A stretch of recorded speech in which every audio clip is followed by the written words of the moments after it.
ಶ್ರೀ ಗುರುಗಣಾಧಿಪತಯೇ ನಮಃ.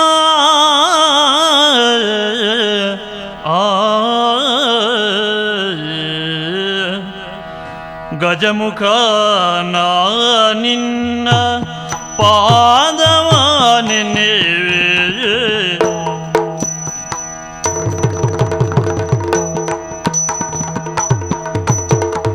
ಗಜಮುಖ ನಾ ನಿನ್ನ ಪಾದವ ನೆನೆವೆ.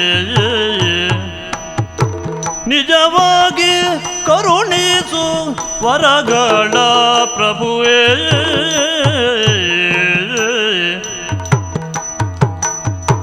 ದೇವ ದೇವರ ದೇವ ದೇವಾನಲ್ಲವೋ,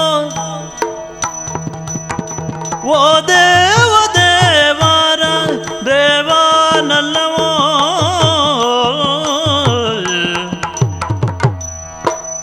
ದೇವ ದೇವರ ದೇವ ದೇವನಲ್ಲವೋ, ಓ ದೇವ ದೇವರ ದೇವನಲ್ಲವೋ, ಓ ದೇವ ದೇವರ ದೇವನಲ್ಲವೋ. ಗಜಮುಖ ನಾ ನಿನ್ನ ಪಾದವ ನೆನೆವೆ. ನಿಜವಾಗಿ ಕರುಣಿಸು, ನಿಜವಾಗಿ ಕರುಣಿಸು ವರಗಳ ಪ್ರಭುವೇ.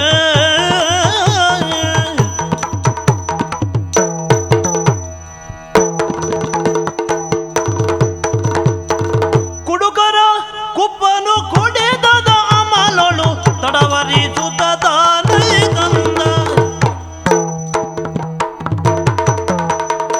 ಕುಡುಕರ ಕುಪ್ಪನು ಕುಡಿದದ ಅಮಲೊಳು ತಡವರಿಸುತ್ತ ತಾನೈ ತಂದ.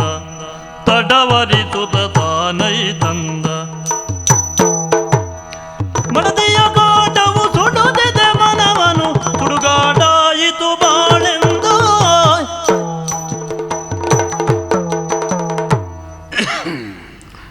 ಈ ಪ್ರಪಂಚದಲ್ಲಿ ಕುಡುಕತನ ಉಂಟು ನೋಡಿ, ಇದು ತಪ್ಪಲ್ಲ. ಹೌದಾ? ಕುಡಿಯುವುದು ಅಂತ ಹೇಳಿದರೆ ತಪ್ಪು ಅಂತ ಹೇಳಿದವರು ಕುಡಿಯುವುದಿಲ್ವೇ? ಒಬ್ಬರೊಬ್ಬರು ಒಂದೊಂದು. ಹೌದಾ? ಯಾರ್ಯಾರಿಗೆ ಯಾವ್ದು ಬೇಕೋ ಅದನ್ನು ಕುಡಿತಾರೆ. ಕೆಲವರು ತಣ್ಣೀರು ಕುಡಿತಾರೆ, ಕೆಲವರು ಬಿಸಿ ನೀರು ಕುಡಿತಾರೆ. ನಾವೆಲ್ಲವರು ಬಿಸಿ ಮಾಡಿ ಆರಿಸಿದ ನೀರನ್ನು ಕುಡಿತೇವೆ. ಅದರಲ್ಲಿ ಏನುಂಟು ಏನಿಲ್ಲ ಕೇಳಬೇಡಿ. ಕುಡುಕರು ಯಾರು ಹುಚ್ಚರಲ್ಲ, ಹುಚ್ಚರು ಯಾರು ಖಂಡಿತ ಕುಡಿಯುವುದಿಲ್ಲ. ಅವ್ರಿಗೆ ಕುಡಿಸ್ಬೇಕಷ್ಟೇ ಸ್ವಾಮಿ. ಓಯ್, ಏನು ಪರಿಚಯ ಆಯ್ತು ನಮ್ಮದು? ಇಲ್ಲ. ಯಾರು ಮಾರೆ? ಪರಿಚಯ ಆಗಲಿಲ್ಲ ಅಂದ್ರೆ ಭಾರಿ ಕಷ್ಟ. ಏನು ಯಾಕಂತ ಹೇಳಿದ್ರೆ ನಮ್ಮ ಪರಿಚಯ ಅಲ್ಲ ಉಂಟು ಅಂದಿಲ್ಲ ಅಂಗಡಿಯವರಿಗೆ. ಅಂದ್ರೆ ನಾವು ಕುಡಿಯುವ ಅಂಗಡಿ ಉಂಟಲ್ಲ, ಈ ಅಂಗಡಿಯಲ್ಲಿ ಯಾವ ಅಂಗಡಿಯಲ್ಲಿ ಹೋಗಿ ಕೇಳಿದ್ರು ಈ ಕುಪ್ಪ ಅಂದ್ರೆ ಯಾರು ಅಂತ ಕೇಳಿದ್ರೆ ಹೇಳ್ತಾರೆ ನೋಡಿ. ಕುಪ್ಪಿಯ? ಕುಪ್ಪಿ ಅಲ್ಲ, ಏನು ಅಲ್ಲ, ಕುಪ್ಪ. ಕುಪ್ಪ ಅಂತ. ಕುಪ್ಪ. ಹೌದೌದು, ಕುಪ್ಪ.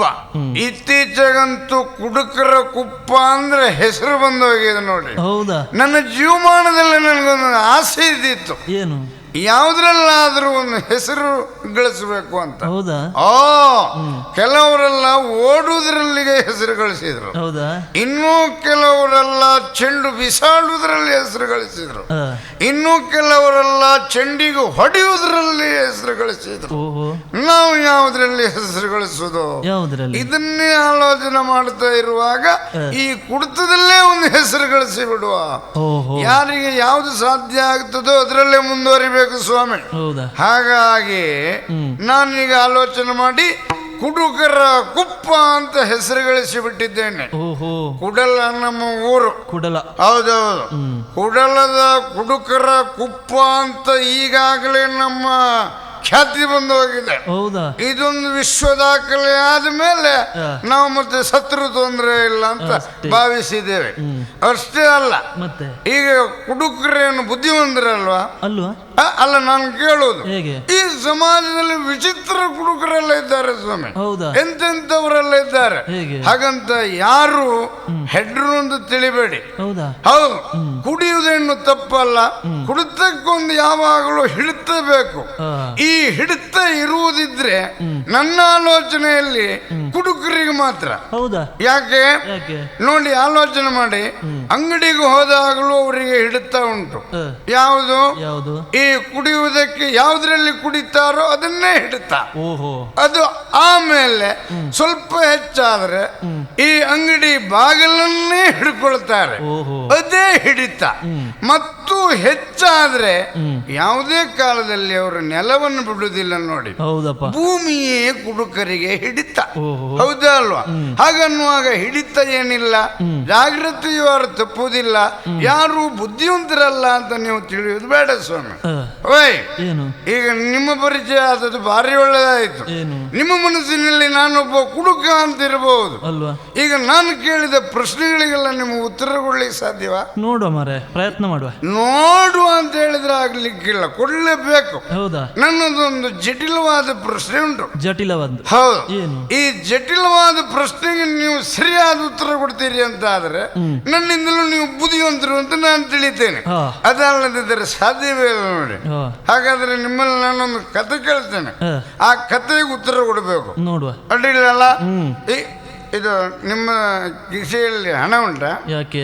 ಅಲ್ಲ, ಈಗ ಸೋತರು ಈಗ ನನಗೇನಾದ್ರೂ ನೀವು ಕೊಡಬೇಕು, ಗೆದ್ದರು ನೀವು ನಮಗೇನಾದ್ರೂ ಕೊಡಬೇಕಾಗ್ತದೆ. ಹಾಗಾಗಿ ಹೆಚ್ಚಿಗೆ ಹೇಳದಿದ್ರೆ ಸ್ವಲ್ಪ ಆದ್ರೂ ಉಂಟಲ್ವಾ? ನೋಡುವ ಮಾರೆ, ಪ್ರಯತ್ನ ಮಾಡುವ. ಅಡ್ಡಿಲ್ಲ, ಸರಿ. ಇದು ಓಯ್, ಒಂದು ದೇವಸ್ಥಾನ. ದೇವಸ್ಥಾನ? ಹೌದು. ಯಾವ ದೇವಸ್ಥಾನ ಪ್ರಶ್ನೆ ಬೇಡ, ಬೇಡಪ್ಪ. ಒಂದು ದೇವಸ್ಥಾನ. ಆ ದೇವಸ್ಥಾನದಲ್ಲಿ ಒಂದು ಆನೆ. ಆನೆಯಾ? ಹೌದು. ಕಲ್ಲಿಂದಲ್ಲ? ಅಲ್ಲಪ್ಪ, ಇದು ನಿಮ್ಮ ಹಾಗೆ ಜೀವಂತ ಇರುವ ಆನೆ ಅಲ್ಲ, ಜೀವ ಉಂಟು. ಈ ಜೀವಂತ ಇರುವ ಆನೆ ಒಟ್ಟಿನಲ್ಲಿ ಜೀವ ಇದ್ದದ್ದು ಒಂದು ಇರುವೆ. ಇರುವೆ. ಈ ಆನೆ ಮತ್ತು ಇರುವೆ ಭಾರಿ ಆತ್ಮೀಯರಾಗಿದ್ದಿದ್ರು ಸ್ವಾಮಿ. ಓಹೋ. ಅಂದ್ರೆ ಮಿತ್ರತ್ವ. ಹೌದಪ್ಪ. ಅವರು ಯಾವಾಗಲೂ ಒಟ್ಟಿಗೆ ಇರುವಾಗ ಒಂದು ದಿವಸ ಅವುಗಳಿಗೆ ಭಾರಿ ಬೇಸರ ಉಂಟಾಯ್ತಂತೆ. ಬೇಸರ? ಹೌದು. ಬೇಸರ ಉಂಟಾದ್ರಿಂದ ನಿವಾರಣೆ ಆಗಬೇಕು ಅಂತ ಅವುಗಳು ಒಂದು ಕಣ್ಣು ಮುಚ್ಚಾಲೆ ಆಟ ಪ್ರಾರಂಭ ಮಾಡಿದ್ರು.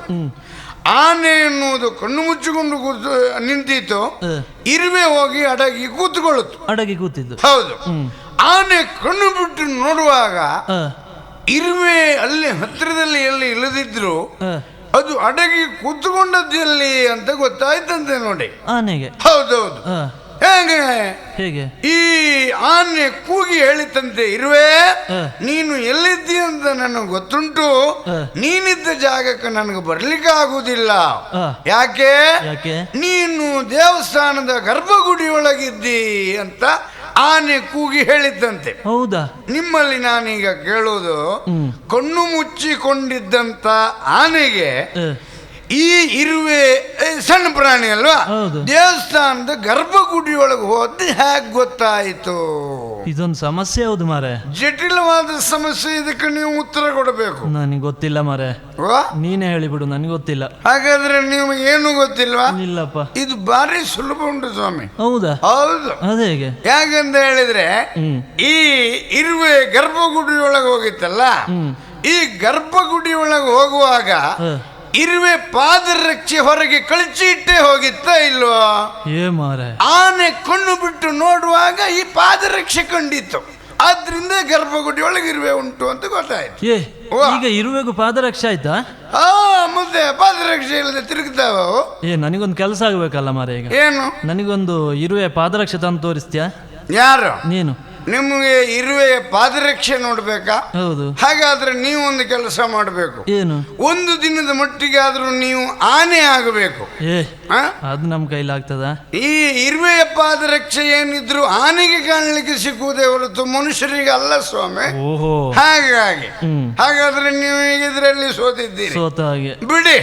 ನಿಮ್ಮ ಕಿಸೆಯಲ್ಲಿ ಹಣ ಇದ್ರೆ ನಮ್ಗೆ ಖರ್ಚಿಗೆ ಸಿಕ್ಕಿದ ಹಾಗೆ, ಇಲ್ಲದಿದ್ರೆ ಇಬ್ಬರಿಗೂ ಇಲ್ಲ. ಮತ್ತೆ ನಾವು ಜಾಗ್ರತೆ ತಪ್ಪುದಿಲ್ಲ ಅಂತ ಮೊದಲು ನಾನು ಹೇಳಲಿಲ್ವಾ? ಯಾಕೆ ಹೇಳದೆ? ಜಾಗ್ರತೆಯಲ್ಲೇ ಯಾವಾಗಲೂ. ಮೊನ್ನೆ ಒಂದು ದಿವಸ ನಾನು ಈ ಸಾಧಾರಣ ಸಾಯಂಕಾಲ ಹೊತ್ತಿನಿಂದ ಬೆಳಗ್ವರೆಗೂ ಜಾಗ್ರತೆಯಲ್ಲಿದ್ದಿದೆ. ಹೌದಾ? ಹೌದು, ಬೆಳಿಗ್ಗೆವರೆಗೂ. ಹಾ. ಹೇಗೆ? ಬೇರೆ ಏನಲ್ಲ, ಮನೆಗೆ ಹೋಗ್ತೇನೆ, ಮನೆಗೆ ಹೋಗ್ಬೇಕು ಅಂತ ದಾರಿಯಲ್ಲಿ ಹೋಗುವಾಗ ಸಮುದ್ರಕ್ಕೆ ಯಾರ ಒಬ್ರು ಸಂಕ ಹಾಕಿದ್ರು ಸ್ವಾಮಿ. ಸಮುದ್ರಕ್ಕ? ಹೌದೌದು. ಹೌದಾ? ಈ ಸಂಕದಲ್ಲಿ ಬಿದ್ದರೆ ಖಂಡಿತ ಸಮುದ್ರದಲ್ಲಿ ಉಪ್ಪು ನೀರು ಕುಡಿತೇನೆ ಎನ್ನುವ ಆಲೋಚನೆಯಿಂದ ಸಾಯಂಕಾಲ ಅಂತೂ ಸರಿ ಕಪ್ಪು ಕಪ್ಪಾಗಿತ್ತು. ಹಾಗೆಯೇ ಮೇಲಿಂದ ತಿಂಗಳು ಬೆಳಕುಂಡಳು ಅದು ಇದ್ದಿತ್ತು. ಆ ಸಂಕದಲ್ಲಿ ಕುಳಿತೇ ಹೋದೆ, ಸಮುದ್ರದಲ್ಲಿ ಕೂತ್ಕೊಂಡೇ ಹೋದೆ. ಹೋಗಿ ಹೋಗಿ ಹೋಗಿ ಹೋಗಿ ಹೋಗಿ ಹೋಗಿ ಬೆಳಗಾಗುವವರೆಗೂ ಹೋಗಿದ್ದೇನೆ ಸ್ವಾಮಿ. ಹೌದಾ? ಬೆಳಗ್ಗೆ ಆದ ಮೇಲೆ ಮಾತ್ರ ನೋಡ್ತೇನೆ ಏನು, ನಾನು ಕೂತ್ಕೊಂಡು ಬಂದ ಸಂಕ ಅಲ್ಲ, ಮತ್ತೆ ಅಂದ್ರೆ ಈ ಗುಡ್ಡ ಪ್ರದೇಶ ಅಲ್ವಾ. ಹೌದು. ಈ ಗುಡ್ಡದಲ್ಲಿ ಈ ಹುಲ್ಲು ಹುಟ್ಟುದಿಲ್ವಾ. ಹೌದು. ಈ ಬೇಸಿಗೆ ದಿನದಲ್ಲಿ ಆ ಹುಲ್ಲಿಗೆ ಯಾರೋ ಬೆಂಕಿ ಹಾಕಿದ್ದಾರೆ. ಓಹೋ. ಆಚೆ ಈಚೆ ಸುಟ್ಟು ಹೋಗಿತ್ತಲ್ವಾ. ಈ ಚಂದ್ರ ಪ್ರಕಾಶಕ್ಕೆ ಅದು ಸಮುದ್ರವಾಗಿ ಕಂಡದ್ದು.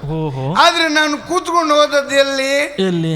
ಆಚೆಗೂ ಸುಟ್ಟು ಹೋದ ಜಾಗ, ಈಚೆಗೂ ಸುಟ್ಟು ಹೋದ ಜಾಗ, ಮಧ್ಯೆ ದಾರಿ ಹೊಂದಿದ್ದಲ್ಲ, ಅದು ಸುಡ್ಲೇ ಇಲ್ಲ. ಆದ್ರಿಂದ ಬೆಳ್ಳಗಾಗಿ ಕಾಣ್ತಿತ್ತು. ಅದ್ರಲ್ಲೇ ನಾನು ಕೂತ್ಕೊಂಡು ಹೋದದ್ದು ಸ್ವಾಮಿ. ಹೌದಾ? ಹೌದು. ಅಲ್ಲ ಕುಪ್ಪ, ನೀನ್ ಇಷ್ಟೊಂದು ಕುಡಿತಿಯಲ್ಲ, ಯಾಕೆ ಮಾರ? ಏನು ಮಾಡುವ, ತಲೆ ಬಿಸಿ ಬಿಟ್ರಿ ಇನ್ನೇನುಂಟು ಸ್ವಾಮಿ. ತಲೆ ಬಿಸಿ ಕುಡಿದ್ರೆ ಹೋಗ್ತದ? ಕುಡಿದಷ್ಟು ಹೊತ್ತಾದ್ರೂ ತಲೆ ಬಿಸಿ ಇರುವುದಿಲ್ಲ ಅಲ್ಲ. ಏನಷ್ಟು ದೊಡ್ಡ ತಲೆ ಬಿಸಿ? ಮನೆ ಬದಿ ವ್ಯವಹಾರದಲ್ಲಿ ತುಂಬಾ ಸೋತಿದ್ದೇನೆ ಸ್ವಾಮಿ ನಾನು. ಹೌದಾ? ಹೌದೌದು. ಅದೇನು, ನಾನು ಒಬ್ಬ ಮನುಷ್ಯನೇ. ಮನುಷ್ಯನಾದ ನನಗೆ ಈ ಮದುವೆ ಆಗಿತ್ತು. ಮದುವೆ ಆದದ್ದು ಮಾತ್ರ ಅಲ್ಲ, ಮಕ್ಕಳು ಇದ್ದಾರೆ ಸ್ವಾಮಿ. ಹೌದಾ? ಆದ್ರೆ ಹೆಂಡತಿ ಮಾತ್ರ ಏನು ಉಪದ್ರ. ಏನು ಉಪದ್ರ ಅಂತ ಹೇಳಿದ್ರೆ ನಾನು ಹೇಳ್ದಾಗ ಕೇಳುವುದೇ ಇಲ್ಲ ಇತ್ತೀಚೆಗೆ. ಮೊದಲು ಬಾರಿ ಒಳ್ಳೆಯವಳಾಗಿದ್ಲು, ಇತ್ತೀಚೆಗೆ ಮಾತ್ರ ಹಾಗಲ್ಲ. ಈ ಹೆಚ್ಚೇನು ಒಟ್ಟಾರ ಮೇಲೆ ಹೇಳುದಿದ್ರೆ ನನ್ನ ಹತ್ರ ಕೂತ್ಕೊಳ್ಳೋದಿಲ್ಲ, ಕೂತ್ಕೊಂಡ್ರು ಮಾತಾಡುದಿಲ್ಲ. ನಾನು ಬಿಸಿಲಿಗೆ ಬಂದ್ರು ನೀರ್ ಬೇಕಾ ಅಂತ ಕೇಳುದಿಲ್ಲ. ಮನುಷ್ಯನಿಗೆ ಯಾವಾಗಲೂ ಮನೆಗೆ ಬೆಂಕಿ ಬಿದ್ರು ಹೊರಗಡೆ ನಿಂತುಕೊಳ್ಳಬಹುದು, ಮನಸ್ಸಿಗೆ ಬೆಂಕಿ ಬಿದ್ರೆ ಎಲ್ಲ ನಿಂತುಕೊಳ್ಳಿಕ್ಕೆ ಆಗ್ತದೆ? ಇಲ್ಲ, ಎಲ್ಲಿ ನಿಂತುಕೊಳ್ಳಿಕ್ಕೆ ಆಗುದಿಲ್ಲ. ಹಾಗಾಗಿ ಎಲ್ಲೆಲ್ಲೂ ನಾನು ನಿಂತುಕೊಳ್ಳದೆ ಈಗ ಮನೆಗೆ ಹೊರಟಿದ್ದೇನೆ. ಇವತ್ತೊಂದು ಏನು ಅಂತ ನೋಡಿ ಬಿಡುವ ಅಂತ ನೋಡುವ. ಮನೆಗೆ ಹೋಗ್ತೇನೆ, ಮತ್ತೆ ಸಿಗ್ತೇನೆ. ಮಲ್ಲಿಗೆ ಮುಡಿಯುತ ನಲ್ಲನ ಕಾಣಲು ಮೆಲ್ಲನೆ ಬಂದಳು ಆ ಲಕ್ಷ್ಮೀ. ಮಲ್ಲಿಗೆ ಮುಡಿಯುತ ನಲ್ಲನ ಕಾಣಲು ಮೆಲ್ಲನೆ ಬಂದಳು ಆ ಲಕ್ಷ್ಮೀ. ಕುಲ್ಲನು ಕುಡಿದೈ ತಂದಿಗ,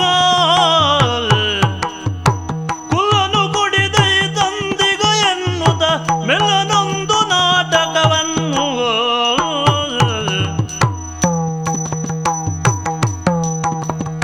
ಸ್ವಾಮಿ, ಈ ಲೋಕದಲ್ಲಿ ಲಕ್ಷ್ಮಿಯ ಜೀವನದಂಥ ಬದುಕು ಯಾರಿಗೂ ಬೇಡ ನೋಡಿ. ನಮ್ಮ ಹಿರಿಯರು ಮಾಡಿದ ಪಾಪೋ ಅಥವಾ ನಾನು ಯಾವ ಜನ್ಮದಲ್ಲಿ ಮಾಡಿದ ಕರ್ಮವು ಈಗ ಅನುಭವಿಸ್ತಾ ಇದ್ದೇನೆ. ಅಂದರೆ ನಾನು ಮದುವೆ ಆಗಿ ಬಂದು 3 ವರ್ಷ ಆಯ್ತು ನೋಡಿ. ಹೌದಾ? ಈ 3 ವರ್ಷದಲ್ಲಿ ನಾನು ಯಾವ ಸುಖ ನೋಡಿದ್ದೇನೆ. ಈ ಮನೆಯಲ್ಲಿ ಯಾವುದಕ್ಕೆ ಕೊರತೆ ಇದ್ರು ಒಂದಕ್ಕೆ ಮಾತ್ರ ಕೊರತೆ ಆಗ್ಲಿಲ್ಲ ನೋಡಿ. ಮದುವೆ ಆಗಿ 3 ವರ್ಷ ಆಯ್ತು. 3 ವರ್ಷದಲ್ಲಿ 4 ಮಕ್ಕಳಿಗೆ ತಾಯಿ ಆದ. 4 ಮಕ್ಕಳಿಗ? ಹಾ. ಅದು ಹೇಗಾಯ್ತು 4 ಮಕ್ಕಳು? ನೀವೇನು ಆಶ್ಚರ್ಯಪಟ್ಟಿದ್ದು? ಏನು? ತಪ್ಪಾಗಿ ತಿಳಿಬೇಡಿ ಸ್ವಾಮಿ. ಏನು ಅಂದ್ರೆ 1 ವರ್ಷ 1 ಮಗುವನ್ನೇ ಹಡದದ್ದು. ಹೌದಾ? ಹಾ. ಆದ್ರೆ ಮತ್ತೊಮ್ಮೆ 2 ಮಗುವನ್ನ ಹಡದದ್ದು. ಓ ಹಾಗೆ. ಹಾ ನೋಡಿ. ಆದ್ರೆ ಈ ಲೋಕದಲ್ಲಿ ಯಾರು ಬದಲಾದ್ರೂ ನನ್ನ ಗಂಡ ಮಾತ್ರ ಜೀವಮಾನದಲ್ಲಿ ಬದಲಾಗುವುದೇ ಇಲ್ಲ. ಏನು? 3 ವರ್ಷದಿಂದ ನಾನು ಅವ್ರಿಗೆ ಬುದ್ಧಿ ಮಾತನ್ನು ಹೇಳ್ತಾ ಬಂದಿದ್ದು. ಅವರಂತ ಹುಡುಕರು ಅಂತ ನನಗೆ ಮೊದಲೇ ಗೊತ್ತಿದ್ರೆ ಮದುವೆ ಇಲ್ಲದೆ ಹೋದ್ರೂ ತೊಂದರೆ ಇಲ್ಲ, ಹಾಗೆ ಆದ್ರೆ ಇರ್ತಿದ್ದೆ. ಇಂಥವ್ರ ಜೊತೆಯಲ್ಲಿ ಬಾಳೋದು ಬೇಡ ಅಂತ ಸುಮ್ಮನೆ ಉಳಿತಿದ್ದೆ ನೋಡಿ. ಕುಡಿಯುವುದು ಅಂದ್ರೆ ಅದಷ್ಟಿಷ್ಟಲ್ಲ ಸ್ವಾಮಿ. 10 ಹೇಳಿದೆ ಕುಡಿಬೇಡಿ ಅಂತ, ಬೈದು ಹೇಳಿದೆ. ಆದ್ರೂ ಅವರು ನನ್ನ ಮಾತಿಗೆ ಬೆಲೆ ಕೊಡ್ಲೇ ಇಲ್ಲ. ದಿನದಿಂದ ದಿನಕ್ಕೆ ಕುಡಿತ ಎನ್ನುವುದು ಹೆಚ್ಚಾಗ್ತಾ ಇದೆ. ಹೆಂಡತಿ ಮಕ್ಕಳ ಮನೆಯಲ್ಲಿ ಹೇಗಿದ್ರು ತೊಂದರೆ ಇಲ್ಲ, ಮಕ್ಕಳಿಗೆ ಊಟಕ್ಕೂ ಗತಿ ಇಲ್ಲ ಅಂತ ಆಗಿದೆ. ನಾನು ಅಲ್ಲಿ ಇಲ್ಲಿ ಹೋಗಿ ಕೂಲಿ ಮಾಡಿಕೊಂಡು ಏನಾದ್ರೂ ಕಾಸು ತಂದ್ರೆ ಅದನ್ನು ತೆಗೆದುಕೊಂಡು ಹೋಗುವುದು ಕುಡಿಯುವುದು. ಹೌದಾ? ಅಷ್ಟೇ ಏಕೆ ಸ್ವಾಮಿ, ಮತ್ತೆ ಅವ್ರ ಮನೆಗೆ ಬರುವುದು, ನನಗೆ ಸರಿಯಾಗಿ ಹೊಡೆಯುವುದು, ನನ್ನ ಮೈಯಲ್ಲಿ ಒಂದು ಮೂಳೆಯೂ ನೆಟ್ಟಿಗಿಲ್ಲ ನೋಡಿ. ಹಾಗಾಗಿ ಇವ್ರು ಕುಡಿತ ಹೇಗಾದ್ರೂ ಬಿಡಿಸದೆ ನಮ್ಮ ಜೀವನ ಎನ್ನುವುದು ಸರಿಯಾಗಿ ಸಾಗ್ಲಿಕ್ಕಿಲ್ಲ ಅಂತ ನಾನೀಗ ಯೋಚನೆ ಮಾಡುವುದು. ಹೇಗೆ ಇವ್ರು ಕುಡಿತ ಬಿಡಿಸ್ಲಿ, ಇವ್ರಿಗೆ ಹೇಗೆ ಬುದ್ಧಿ ಕಲಿಸ್ಲಿ? ಹಾ, ಇವತ್ತು ಯೋಚನೆ ಮಾಡಿದ್ದೇನೆ. ಮನೆಗೆ ಬರ್ಲಿ, ಇದೇ ಸರಿಯಾದಂತ ಮಾರ್ಗ ನೋಡಿ. ಬರ್ತಾ ಇದ್ದಾರೆ. ಲಕ್ಷ್ಮಿ, ಲಕ್ಷ್ಮಿ, ಲಕ್ಷ್ಮಿ, ಎಲ್ಲಿಗೋ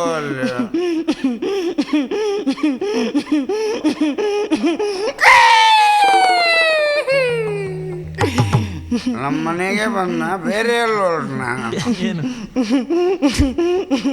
ಓ ನನ್ನ ಬಾಗಿಲ ಭೂತವೇ, ನಾ ಮಾಡೋ ಶಯವೇ. ಯಾರೋ ನಮ್ಮ ಮನೆಯಲ್ಲಿ ಬೇಡೋರು ಬಿಡಾರ ಮಾಡಿದಾರ ಹೇಗೆ? ಮನೆಯಲ್ಲಿ ನಾನಿಲ್ಲ ಅಂತ. ಓ ನನ್ನ ಆಕಾಶ ರಾವಿಗೆ, ನಾ ಮಾಡೋ ಶಯವೇ. ಓ ನನ್ನ ಮೋಟ್ಕಾಲ ಬಬ್ಬರಿಯ, ನಾ ಮಾಡೋ ಶಯವೇ. ಈಗ ನೋಡಿ, ಏನು ಮನೆಯೊಳಗೆ ಏನೋ ಉಂಟು ಅಂತ. ಹೌದಾ? ಬೇರೆ ಯಾವುದು ಅಲ್ಲ, ಮತ್ತೆ ಅದೇ ಮೋಟ್ಕಾಲ್ ಬೊಬ್ಬರಿಯ. ಹೌದಾ? ಹೌದೌದು. ಯಾಕಂತ ಹೇಳಿದ್ರೆ ಎಂತೆಂಥವರೇ ಬಂದು ಅಂತರಾಟದಲ್ಲಿ ಕೂತಿದ್ದಾರಂತೆ. ಮೋಟ್ಗಾಲ್ ಬೊಬ್ಬರಿಯ ಒಂದು ಬಂದು ನನಗೆ ಜಾಗ ಬೇಕು ಹೇಳ್ತಿರ್ತಾರೆ. ಓಹೋ, ಬಹುಶಃ ಅದು ನಮ್ಮ ಮನೆ ಒಳಗೆ ಬಂತ ಅಂತ ಅನುಮಾನ ಉಂಟು ಈಗ. ಓ ನನ್ನ ಒಡನಾಡಿ ಪ್ರೇತಗಳೇ, ನಾ ಮಾಡೋ ಶಯವೇ. ಲಕ್ಷ್ಮಿ, ಲಕ್ಷ್ಮಿ, ಲಕ್ಷ್ಮಿ. ಯಾರದು? ಯಾರು ಯಾರು ಅಲ್ಲ, ನಾನು ನಿನ್ನ ಗಂಡ. ಏನಾದ್ರು? ಓ ನನ್ನ ಮಗನೇ, ಈಗ ಬಂದಿಯ ಕುಟುಂಬವೇ? ಹೌದು. ಏನು ನನ್ನನ್ನು ಉಂಟು ಮಾಡಿಕೊಂಡಿದ್ದು? ಎಂತ ಕಥೆ ಇದು? ಇವತ್ತಿನವರೆಗೆ ನನ್ನ ಯಜಮಾನ್ರೆ ಗಂಡ ಪತಿ ಅಂತ ಹೇಳಿದ್ರು ಲಕ್ಷ್ಮಿ. ಅಯ್ಯಪ್ಪ, ನೀವತ್ತು ಏನ್ ಮಗನೇ ಅನ್ನಲ್ಲ, ನಿನ್ನ ಅಮ್ಮನ? ಸುಮ್ಮನೆ ನೀವು ಅಲ್ಲ ಸರದ ಮಾತಾಡಬೇಡಿ. ಅದೆಲ್ಲ ಹೋದ್ರೆ ನನಗೂ ಮಗ ಅಂತ ಹೇಳಿದ್ಲು ಅಂದ್ರೆ ಏನು ಲಕ್ಷ್ಮಿ, ಏನು ಲಕ್ಷ್ಮಿ? ಏ ಕುಟುಂಬ, ವರ್ಷಂ ಪ್ರತಿ ಕೊಡಬೇಕಂತ ಭೋಗವನ್ನೆಲ್ಲ ಕೊಟ್ಟಿದ್ಯಾ? ವರ್ಷಂ ಪ್ರತಿ ಕೊಡ್ಬೇಕಾದ ಭೋಗಲ್ಲ, ದಿನಂ ಪ್ರತಿ ತಗೊಳ್ಬೇಕಾದ ತಗೊಂಡಿದ್ದೇನೆ.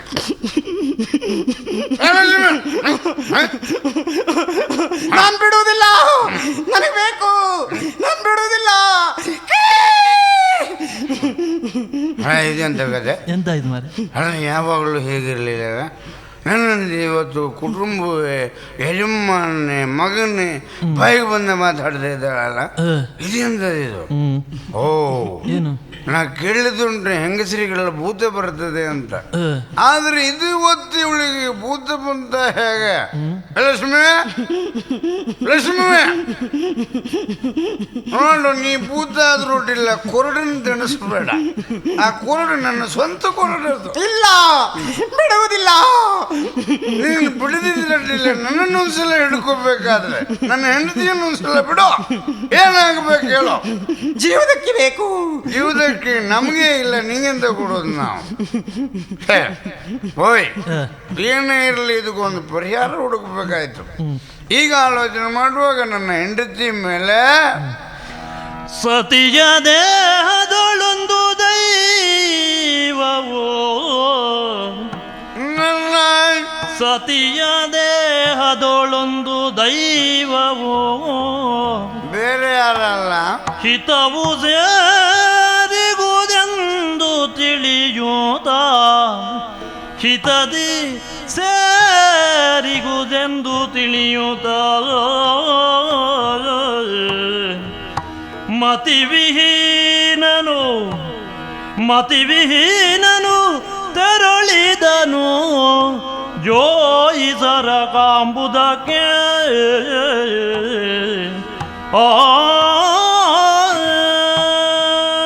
ಆಶ್ಚರ್ಯ, ಪರಮಾಶ್ಚರ್ಯ ನೋಡಿ. ಮದುವೆ ಆಗಿ ಅದೆಷ್ಟೋ ವರ್ಷ ಆಯಿತು. ಮಾತ್ರ ಅಲ್ಲ, ನಾನು ಕುಡಿಲಿಕ್ಕೆ ಪ್ರಾರಂಭ ಮಾಡಿ ಅದೆಷ್ಟು ವರ್ಷ ಆಯಿತು. ಆದರೆ ಭೂತ ದೈವ ಇವೆಲ್ಲ ನಮ್ಮ ಎದುರಿಗೆ ಬಂದದಿಲ್ಲ. ನಾನು ಇರುವಾಗಲೇ ಅದು ಬರಲಿಲ್ಲ. ಆದರೆ ನಾನು ಮನೆ ಬಿಟ್ಟು ಹೋದ ಮೇಲೆ ನನ್ನ ಹೆಂಡತಿಯನ್ನು ಹಿಡ್ಕೊಂಡಿದೆ ಅಂತ ಆಯಿತು. ಯಾವುದೋ ಒಂದು ಭೂತ ಕಾಡಿಸ್ತಾ ಉಂಟಲ್ಲ. ಆದ್ದರಿಂದ ಈಗ ಅರ್ಥ ಆಯಿತು, ನನ್ನ ಹೆಂಡತಿಯನ್ನು ನಾನು ಮುಟ್ಟದೆ ಅದೆಷ್ಟು ಸಮಯ ಆಯಿತು. ಆದರೆ ಇನ್ನು ಮಾತ್ರ ನನಗೆ ಆ ಧೈರ್ಯವೂ ಇಲ್ಲ.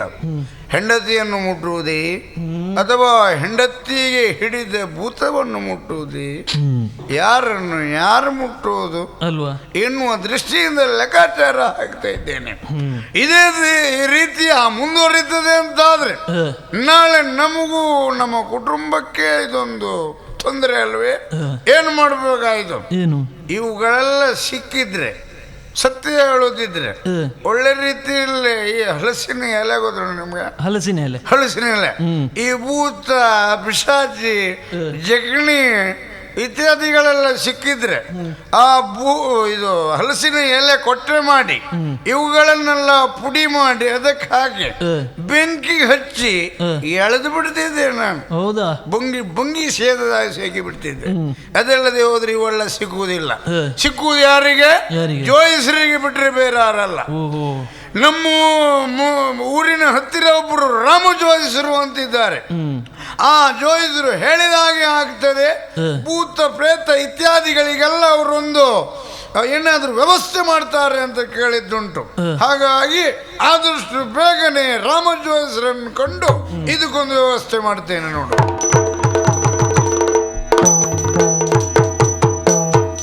ಅಷ್ಟಮಂಗಿಲದ ಪ್ರಶ್ನೆಯ ಹೇಳುವ ಕಟ್ಟಿಗನ ರಾಮ ಜೋಯಿಸನು. ಅಷ್ಟಮಂಗಿಲದ ಪ್ರಶ್ನೆಯ ಹೇಳುವ ಗಟ್ಟಿಗನ ರಾಮ ಜೋಯಿಸನು. ಗಟ್ಟಿಗನ ರಾಮ ಜೋಯಿಸನು. ಪಟಪಡಿಸುವನು ಗಮಡೆಯ ತಿರುಗಿಸಿ ಕಟವನೆಲ್ಲವ ತೊಲಗಿಪನು. ರಾಮ ಜೋಯಿಸ. ಶಂಭೋ ಶಂಕರ. ನಮಸ್ಕಾರ ಸ್ವಾಮಿ. ನಮಸ್ಕಾರ. ಈ ಕುಡಲ ಎನ್ನುವ ಊರಿನಲ್ಲಿ ಬಹಳ ಸೆಕೆ. ಹೌದಾ? ಈ ದಿನದಲ್ಲಿ ಕಾಲ ಕಳೆಯುವುದೇ ತುಂಬಾ ಕಷ್ಟ. ಈ ಕುಡಲದಲ್ಲಿ ರಾಮ ಜೋಯಿಸರು ಅಂತ ಹೇಳಿದ್ರೆ ಬಹಳ ಪ್ರತೀತಿ. ಜೋಯಿಸರು ನಾವು ಶೈವರು ಸ್ವಾಮಿ. ಹೌದಾ? ಅಂದ್ರೆ ಶಿವಭಕ್ತರು. ಈ ಕುಡಲದ ಊರಿನ ಆಡಳಿತವನ್ನು ನೋಡಿಕೊಳ್ಳುವಂತಹ ಮಂಜಯ್ಯ ಎನ್ನುವವರ ಆಡಳಿತಕ್ಕೆ ಒಳಪಟ್ಟಂತಹ ಶಿವದೇಕುಲದ ಮೇಲ್ವಿಚಾರಕನು ನಾನು. ಹೌದು, ಕೇವಲ ದೇವಸ್ಥಾನದ ಮೇಲ್ವಿಚಾರಕನಾದಂತಹ ನಾನು ಇಷ್ಟೆಲ್ಲ ಪ್ರಚಾರದಲ್ಲಿರುವುದಕ್ಕೆ ಕಾರಣ ಏನು? ಅಷ್ಟೇ ಅಲ್ಲ, ನಮ್ಮ ವಿಶೇಷ ಮತ್ತೆ ನಾವು ಜ್ಯೋತಿಷ್ಯ ಹೇಳುವವರು. ಈಗ ನಾವು ಜ್ಯೋತಿಷಿಗಳಂತ ಹೇಳಿಕೊಳ್ಳುವುದಕ್ಕೆ ಒಂದು ರೀತಿ ಆಗ್ತದೆ ನಮಗೆ. ಯಾಕೆ ಅಂದ್ರೆ ದಾರಿ ಬದಿಯಲ್ಲಿ ಕುತ್ಕೊಳ್ಳುವವರು ಭವಿಷ್ಯ ಹೇಳುವುದು, ಇನ್ನು ಇದ್ದವರು ಪೂರ್ತಿ ಹೊಟ್ಟೆ ಹೊರಕೊಳ್ಳುವುದಕ್ಕಾಗಿ ಜ್ಯೋತಿಷ್ಯ ಹೇಳುವವರೇ ಹೆಚ್ಚು. ಬೇಕಾದದ್ದು ಬೇಡದೆ ಹೋದದ್ದು ಎಲ್ಲಾ ಹೇಳ್ತಾರೆ. ಆದರೂ ಸದ್ಯದಲ್ಲಿ ನಾವು ನಮ್ಮ ಘನತೆ ಗೌರವ ಉಳಿಸಿಕೊಂಡಿದ್ದೇವೆ. ಹೇಗೆ? ನಾವು ಹೇಳಿದ್ದು 100ಕ್ಕೆ 110 ಸತ್ಯ ಆಗ್ತದೆ. ಆ ದೃಷ್ಟಿಯಲ್ಲಿ ನಮ್ಮ ಗೌರವ ಹಾಗೆ ಉಳಿದಿದೆ. ಅಷ್ಟಮಂಗಳ ರಾಶಿಯನ್ನು ನೋಡಿ ಹಿಂದಿನ 10 ತಲೆಮಾರಿನವರು ಯಾವುದೇ ಏನು ತಪ್ಪು ಮಾಡಿ ಅದರಿಂದ ಮುಂದಿನ ಪೀಳಿಗೆಯವರಿಗೆ ತೊಂದರೆ ಆಗಿದ್ದಿದ್ರು ನಾವು ಅಷ್ಟಮಂಗಳ ಪ್ರಭಾವದಿಂದ ಅದನ್ನು ಹೇಳ್ತೇವೆ. ಅಷ್ಟು ಮಾತ್ರ ಅಲ್ಲ, ಕೇವಲ ಜ್ಯೋತಿಷ್ಯ ಹೇಳುವುದು ಮಾತ್ರ ಅಲ್ಲ, ಯಾವ ಮಾಟ ಮಂತ್ರ ಏನು ಬೇಕಿದ್ರು ಅದನ್ನೂ ಮಾಡುವುದಕ್ಕೂ ನಮಗೆ ಗೊತ್ತು.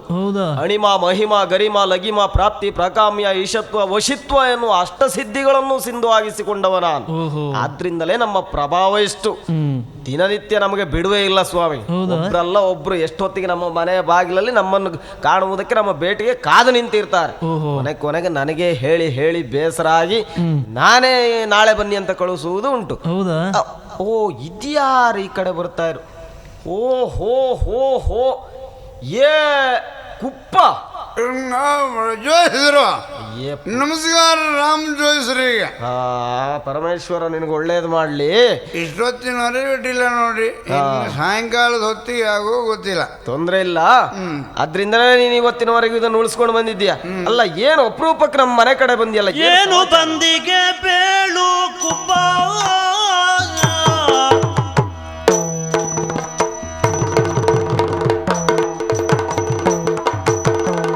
ಏನು ಬಂದಿಗೆ ಬೇಳು ಕುಪ್ಪ, ನಿನಗೆ ಮ್ಲಾನದೆ ಬಂದಿಗೋದಿಂದು ಯಾಕಪ್ಪ ನಿನಗೆ ಮ್ಲಾನತೆ ಬಂದಿಗುದಿಂದು ಯಾಕಪ್ಪ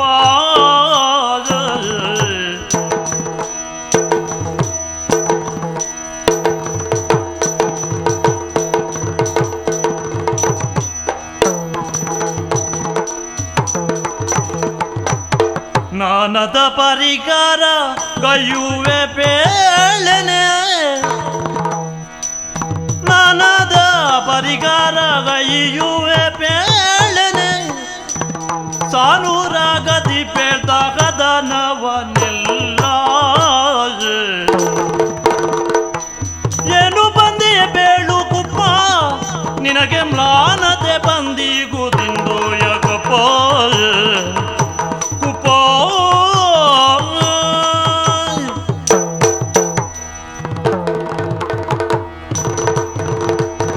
ಕುಪ್ಪ ಯೋಚಿಸ್ರೆ ಯಾಕೆ ಬಂದ್ಯಾ ಅಂತ ಕೇಳಿದ್ರೆ ಬಂದದ್ದು ತಪ್ಪ ಅಂತ ಕೇಳುವವ ನೀನು. ಆ ವಿಷಯ ಹಾಗೆ ಅಲ್ವಾ? ಅದು ಸರಿಯೇ. ಹಾ. ಯಾಕೆಂದ್ರೆ ನಮ್ಮ ಮನೆ ಬಾಗಿಲಿಗೆ ಬಹಳಷ್ಟು ದೊಡ್ಡ ಜನ ಎಲ್ಲ ಬರ್ತಾರೆ, ಅವರಿಗೆಲ್ಲ ನಾನು ಭವಿಷ್ಯ ಹೇಳುವವನೇ. ಹೌದು. ಆದ್ರೆ ನಿನ್ನ ಹಾಗಿದ್ದವ್ರು ಯಾರು ಬರ್ಲಿಲ್ಲ, ಬಂದ್ರು ಅಂತವ್ರಿಗೆ ಹೇಳುವ ಸ್ವಲ್ಪ ಸಮಸ್ಯೆ ಆಗ್ತದೆ. ಯಾಕೆ ಅಂದ್ರೆ ಹೇಳಿದ್ರೆ ಹಾಗಿದ್ರೆ ನಾನು ಕುಡಿಯುವುದು ಯಾಕೆ ಹೀಗಾಯ್ತು ಅಂತ ಕೇಳ್ತೀರಿ ನೀವು. ಅದು ನಿನ್ನ ಪ್ರಾರಬ್ಧ ಕರ್ಮ ಅಂತ ಹೇಳಿದ್ರೆ ಪ್ರಾರಬ್ಧ ಕರ್ಮ ಏನು, ನಾನು ಹಿಂದಿನ ಜನ್ಮದಲ್ಲಿ ಏನ್ ಮಾಡಿದ್ದೆ ಅಂತ ತಿರುಗಿ ಕೇಳ್ತೀರಿ ನೀವು. ಆದ್ರಿಂದ ಯಾವಾಗಲೂ ನಾವು ಜಟಿಲ ಪ್ರಶ್ನೆಗಳನ್ನೇ ಕೇಳೋ. ನೀವು ಕೇಳುವುದು ಅಂತ ಪ್ರಶ್ನೆ, ಅದು ನಾನು ಹೇಳಿದ್ರು ಅದಕ್ಕೆ ಮತ್ತೇನಾದ್ರೂ ಹೇಳ್ತೀರಿ. ಅಲ್ಲ, ಅದಲ್ಲ ಸಮಸ್ಯೆ. ಇದೇ ಊರಿನಲ್ಲಿ ನನ್ನ ಮನೆ ಹತ್ತಿರದಲ್ಲಿ ನೀನಿದ್ರು ಇಷ್ಟು ದಿನದವರೆಗೆ ನೀನು ಬಂದದ್ದಿಲ್ಲ. ಇಲ್ಲ ಮಾತ್ರ ಅಲ್ಲ, ಕುಡಿತೀಯ ಅನ್ನುವುದನ್ನು ಒಂದು ಬಿಟ್ರೆ ಮತ್ತೆ ಯಾವತ್ತು ನೀನು ಸಂತೋಷವಾಗಿ ಹೆಂಡತಿ ಮಕ್ಕಳ ಜೊತೆಗೆ ಬದುಕಿದವನೇ. ಆದ್ರೆ ಇವತ್ತು ನೋಡಿದ್ರೆ ಯಾಕೋ ಹಾಗಿಲ್ಲ, ಏನೋ ಸ್ವಲ್ಪ ಹೆಚ್ಚಿಗೆ ತಗೊಂಡಾಗೆ ಕಾಣಿಸ್ತದೆ. ಮತ್ತೆ ಏನೋ ಒಂದು ರೀತಿಯ ದುಃಖ ನಿನ್ನ ಮುಖದಲ್ಲಿ ಕಾಣಿಸ್ತಾ ಇದೆ ನನಗೆ. ಏನು ನನ್ನನ್ನು ಕಾಣುವುದಕ್ಕೆ ಬಂದೆ ಅಂತ ಕಷ್ಟ ಏನು ಬಂತು ನಿನಗೆ? ಅಲ್ಲ, ಹಾಗೇನಾದ್ರೂ ಉಂಟು ಅಂತಾದ್ರೆ ಯಾರಿಗೆ ಎಂಥ ಸಮಸ್ಯೆ ಬಂದರೂ ಅದನ್ನು ಈ ರಾಮಜೋಯಿಸರು ಪರಿಹರಿಸಿದವ್ರೆ. ಆ ಬಗ್ಗೆ ನೀನು ಯೋಚನೆ ಮಾಡಬೇಡ. ಏನಾಯ್ತು ನಿನಗೆ? ಯಾಕೆ ಒಂದು ರೀತಿ ಇದೆಯಲ್ಲ? ಯೋಚಿಸ್ರೆ ಈ ಪ್ರಪಂಚದಲ್ಲಿ ನಾನು ಕಂಡ ಸತ್ಯ ಅಂದ್ರೆ ಬೇರೆ ಏನಿಲ್ಲ. ಈ ಭೂಲೋಕದಲ್ಲಿ ಮಾತಾಡು ದೇವರು ಅಂತ ಹೇಳಿದ್ರೆ ಈ ಶಾಸ್ತ್ರ ಹೇಳುವವರು ಬ್ರಾಹ್ಮಣರು. ಹಾಗಾಗಿ ಅವರಿಗೆ ಏನು ಮತ್ತುಳಿದವರಿಗೆ ಏನಾದರೂ ಅವ್ರಿಗೆ ಗೊತ್ತಾಗುತ್ತೆ ಎನ್ನುವ ವಿಶ್ವಾಸದಲ್ಲಿ ನಾನು ಇಲ್ಲಿವರೆಗೆ ಬಂದಿದ್ದೇನೆ. ನನಗೊಂದು ಭಾರಿ ದೊಡ್ಡ ಕಷ್ಟ ಬಂತಲ್ಲ ಸ್ವಾಮಿ ನಿನಗ. ಹೌದು, ನೀನು ಯಾವ ಕಷ್ಟ ಲೆಕ್ಕಕ್ಕೆ ತೆಕ್ಕೊಳ್ಳುವವನೆಲ್ಲ ನೀನು. ಆದ್ರೆ ಇದನ್ನು ಲೆಕ್ಕಕ್ಕೆ ತಗೊಳ್ಳದೆ ಇದ್ರ ಪ್ರಯೋಜನವೇ ಇಲ್ಲ ನೋಡಿ. ಹೌದಾ? ನನ್ನ ಹೆಂಡತಿ ಮನೆಯಲ್ಲಿ ಇರುವಾಗ ಇದ್ದಕ್ಕಿದ್ದಾಗೆ ಅವಳಿಗೆ ಒಂದು ಏನೋ ಶುರುವಾಗಿದೆ. ಏನು ಅಂದ್ರೆ ರೋಗವ? ರೋಗ ಅಲ್ಲ, ಕಾಯಿಲೆ ಅಲ್ಲ, ಏನೋ ಒಂದು ದೈವದ ಉಪದ್ರ ಇರಬೇಕು ಅಂತ ನನ್ನ ಅನಿಸಿಕೆ ಸ್ವಾಮಿ. ದೈವದ? ಹೌದೌದು. ನಾನು ಯಜಮಾನ ಅವಳು, ಆದ್ರೂ ನನ್ನನ್ನು ನೋಡಿ ಇವತ್ತು ಮಗನೇ ಗಂಡು ಕುಟುಂಬವೇ ಹೀಗೆಲ್ಲ ಹೇಳಿ ಶುರು ಮಾಡಿದ್ರು. ಇದೆಲ್ಲ ಹೇಳುವುದು ಯಾರು ಹೇಳಿ? ಬೇರೆ ಯಾರಲ್ಲ, ಭೂತ ಬಂದವರು. ಹೌದಾ ಅಲ್ಲೋ? ಆದ್ರಿಂದ ನನ್ನ ಹೆಂಡತಿಗೆ ಏನೋ ಒಂದು ಭೂತ ಕಾಡಿದೆ.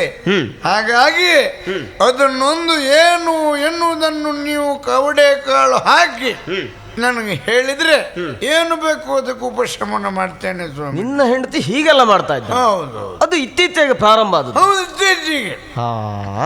ನೋಡುವ. ಓ ಕುಪ್ಪ, ನನಗೆ ಕೆಲವೊಮ್ಮೆ ಯೋಚನೆ ಆಗುವುದು. ಈ ಸತ್ಯ ಹೇಳಲಿಕ್ಕೆ ಹೋದ್ರೆ ಕೆಲವೊಂದು ಸಮಯದಲ್ಲಿ ಸಂಕಷ್ಟದ ಸ್ಥಿತಿ ಬರ್ತದ ಅಂತ ನನಗನ್ನಿಸ್ತಾ ಇದೆ. ತೊಂದ್ರೆ ಇಲ್ಲ, ನೀವು ಹಣ ಎಷ್ಟಿಟ್ಟಿದ್ದಾನೆ ಕುಪ್ಪ ಅಂತ ಹಣ ನೋಡಿ ಹೇಳ. ಹಣದ ಪ್ರಶ್ನೆ ಅಲ್ಲಯ್ಯ, ನನ್ನ ಮುಖ ನೋಡಿ ಹೇಳುದು ಬೇಡ. ನೀನು ಹಣ ಎಷ್ಟೇ ಕೊಟ್ರು ನಾನು ಸತ್ಯ ವಿಷಯವನ್ನೇ ಹೇಳುವುದು. ನೀವು ಏನು ಕಂಡಿತು ಅದನ್ನು ಹೇಳ್ಬೇಕು. ಆದ್ರೆ ಹಾಗಲ್ಲ, ಕೆಲವೊಮ್ಮೆ ಸತ್ಯ ಹೇಳಿದ್ರು ಕೇಳುವವರ ಮನಸ್ಸಿಗೆ ನೋವಾಗ್ತದೆ. ಹಾಗಂತ ಸತ್ಯ ಬಿಟ್ಟು ಕೇಳುವವನ ಮನಸ್ಸಿಗೆ ನೋವಾಗ್ತದೆ ಎನ್ನುವ ಕಾರಣಕ್ಕಾಗಿ ಸುಳ್ಳು ಹೇಳುವ ಅಭ್ಯಾಸ ನನಗಿಲ್ಲ. ನಾನು ಅಪ್ರಿಯವಾದ ಸತ್ಯವನ್ನೇ ಹೇಳುವ. ನನಗೂ ಅದೇ ಹೇಳಿ, ಅಪ್ರಿಯ ಸತ್ಯ. ನಮ್ಮ ಹತ್ರವೂ ಹಾಗೆ ಹೇಳುವಾಗೆಲ್ಲ ಸತ್ಯವನ್ನೇ ಹೇಳಬೇಕು. ಇತ್ತೀಚೆಗೆ ನಿನ್ನ ಹೆಂಡತಿ ನಿನ್ನ ಹತ್ರ ಬರ್ತಾಳ? ಬಡದ ಬಾಬಾ ಬರೀ ಕಷ್ಟ, ಅವಳಿಗೆ 4 ಮಕ್ಕಳ ತಾಯಿ ಅಲ್ವಾ. ಹಾಗಾಗಿ ಆ ವಿಷಯದಲ್ಲೆಲ್ಲ ನಾವು ಇಲ್ಲೇ. ಈಗ 4 ಮಕ್ಕಳ ತಾಯಿ ಅಂದ್ರೆ ನಿನ್ನ ಹೆಂಡತಿಗೆ ಏನು ಬಹಳ ವಯಸ್ಸಾದಾಗಿಲ್ಲ? ಹಾಗೇನಿಲ್ಲ. ಹಾಗಿದ್ರೆ ನಿನ್ನ ಹತ್ರ ಬರುವುದಿಲ್ಲ ಯಾಕೆ? ಅದೇ ನಿಮ್ಮ ಹತ್ರ ಕೇಳುವುದು, ಅವಳಿಗೆ ಏನಾಗಿದೆ ಎನ್ನುವುದನ್ನು ಕೇಳುವುದು ಬಿಟ್ರೆ ಬೇರೆ ಏನಿಲ್ಲ. ಈಗ ಸತ್ಯ ಹೇಳಿದ್ರೆ ಬೇಸರ ಇಲ್ಲಲ್ಲ ನಿನಗೆ? ಇಲ್ಲವೇ ಇಲ್ಲ. ಆಗ್ಲಿ, ನೋಡು, ಹ್ಮ್ ಇತ್ತೀಚೆಗೆ ನಿನ್ನ ಹೆಂಡತಿಗೆ ಹ್ಮ್ ಈಗ ಒಳಗಿಂದೊಳಗೆ ಅಂದ್ರೆ ಮತ್ತೊಬ್ಬ ಗಂಟು ಬಿದ್ದಿದ್ದಾನೆ. ನಿನ್ನ ಹತ್ರ ಬರುವುದಿಲ್ಲ ಅಂದ್ರೆ ಕಾರಣ ಅಷ್ಟೇ, ಮತ್ತೆ ಅಂತದ್ದು. ಹೌದಾ? ಈಗ ನೋಡು, ಅವ ಹೇಗಿದ್ದಾನೆ ಅಂತ ಬೇಕಾದ್ರೂ ನಿನಗೆ ತಿಳಿಸ್ತೇನೆ. ಯಾಕಂದ್ರೆ ಬರುವವ. ನಾನು ಹೇಳಿದ್ರಿಂದ ನಿನಗೇನು ಅನ್ಯಾಯ ಆಗಬಾರ್ದು. ನೋಡು, ಆಕಾರದಲ್ಲಿ ಹೇಗಿದ್ದಾನೆ ಅಂತ ಹೇಳಿದ್ರೆ ಸತ್ಯ ವಿಷಯ. ಒಂದಲ್ಲ ಒಂದು ದಿವಸ ಅವನು ಜುಟ್ಟು ಹಿಡಿತೇನೆ ನಾನು. ಸತ್ಯ ವಿಷಯ ನಾನು ತಿಳಿಸ್ತೇನೆ. ಹಾ ಜೀವದಲ್ಲಿ ಸ್ವಲ್ಪ ತೋರ ಇದ್ದಾನೆ, ಹಾ ಬಣ್ಣ ಕಪ್ಪು, ಹಾ ಹಲ್ಲು ಸ್ವಲ್ಪ ಮುಂಬಲ್ಲು, ಹಾ ಕಣ್ಣು ಬಹಳ ಕೆಂಪಗಿದೆ, ಭಾರಿ ಚಂದ ಮಗ. ಸ್ವಲ್ಪ ಉದ್ದುದ್ದ ಕೂದಲಿದೆ ತಲೆಯಲ್ಲಿ.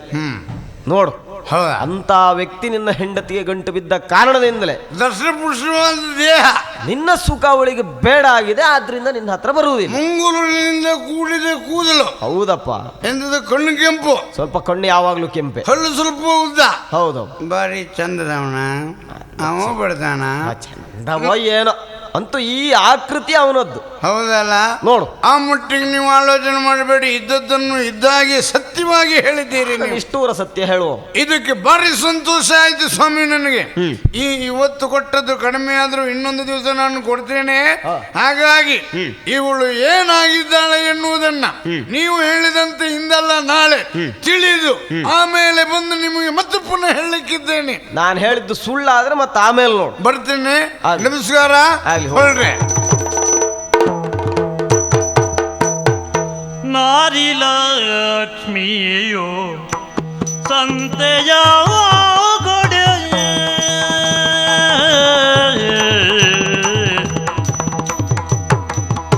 ನಾರಿ ಲಕ್ಷ್ಮಿಯೋ ಸಂತೆಯ ಗಡೆ, ಕ್ಷೀರವನು ತರಲೆಂದು ಹೋಗಲು, ಕ್ಷೀರವನು ತರಲೆಂದು ಹೋಗಲು.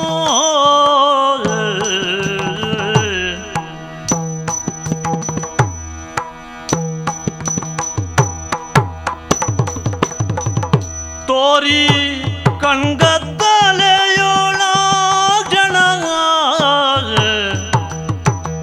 ತೋರಿ ಕಣ್ಗತ್ತಲೆಯೋಳ ಜನ ಬೀಳೆದರೆಗೆ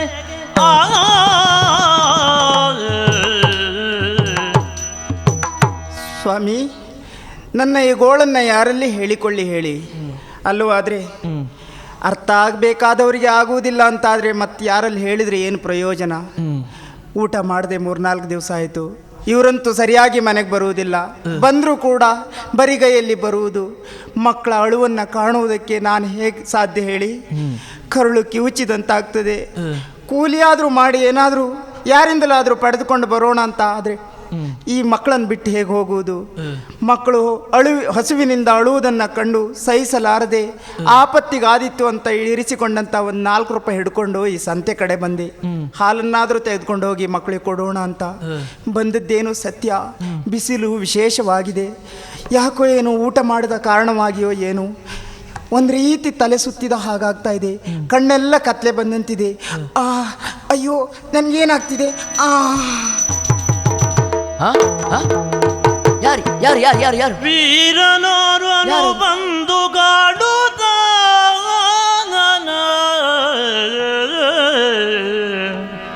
ತರುಣಿಯಾಳ ಪಿಡಿದ ಯಾರಮ್ಮ ನೀನು?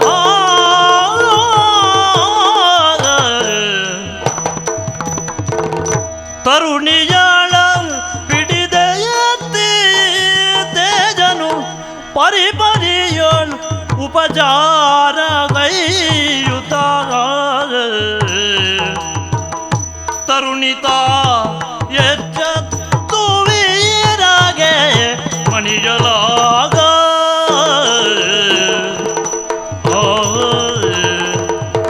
ಇದೇನು ಆಶ್ಚರ್ಯ! ಈ ಊರಿನ ಗುರಿಕಾರ ಮಂಜಯ್ಯನವರ ಮಗ ನಾನು.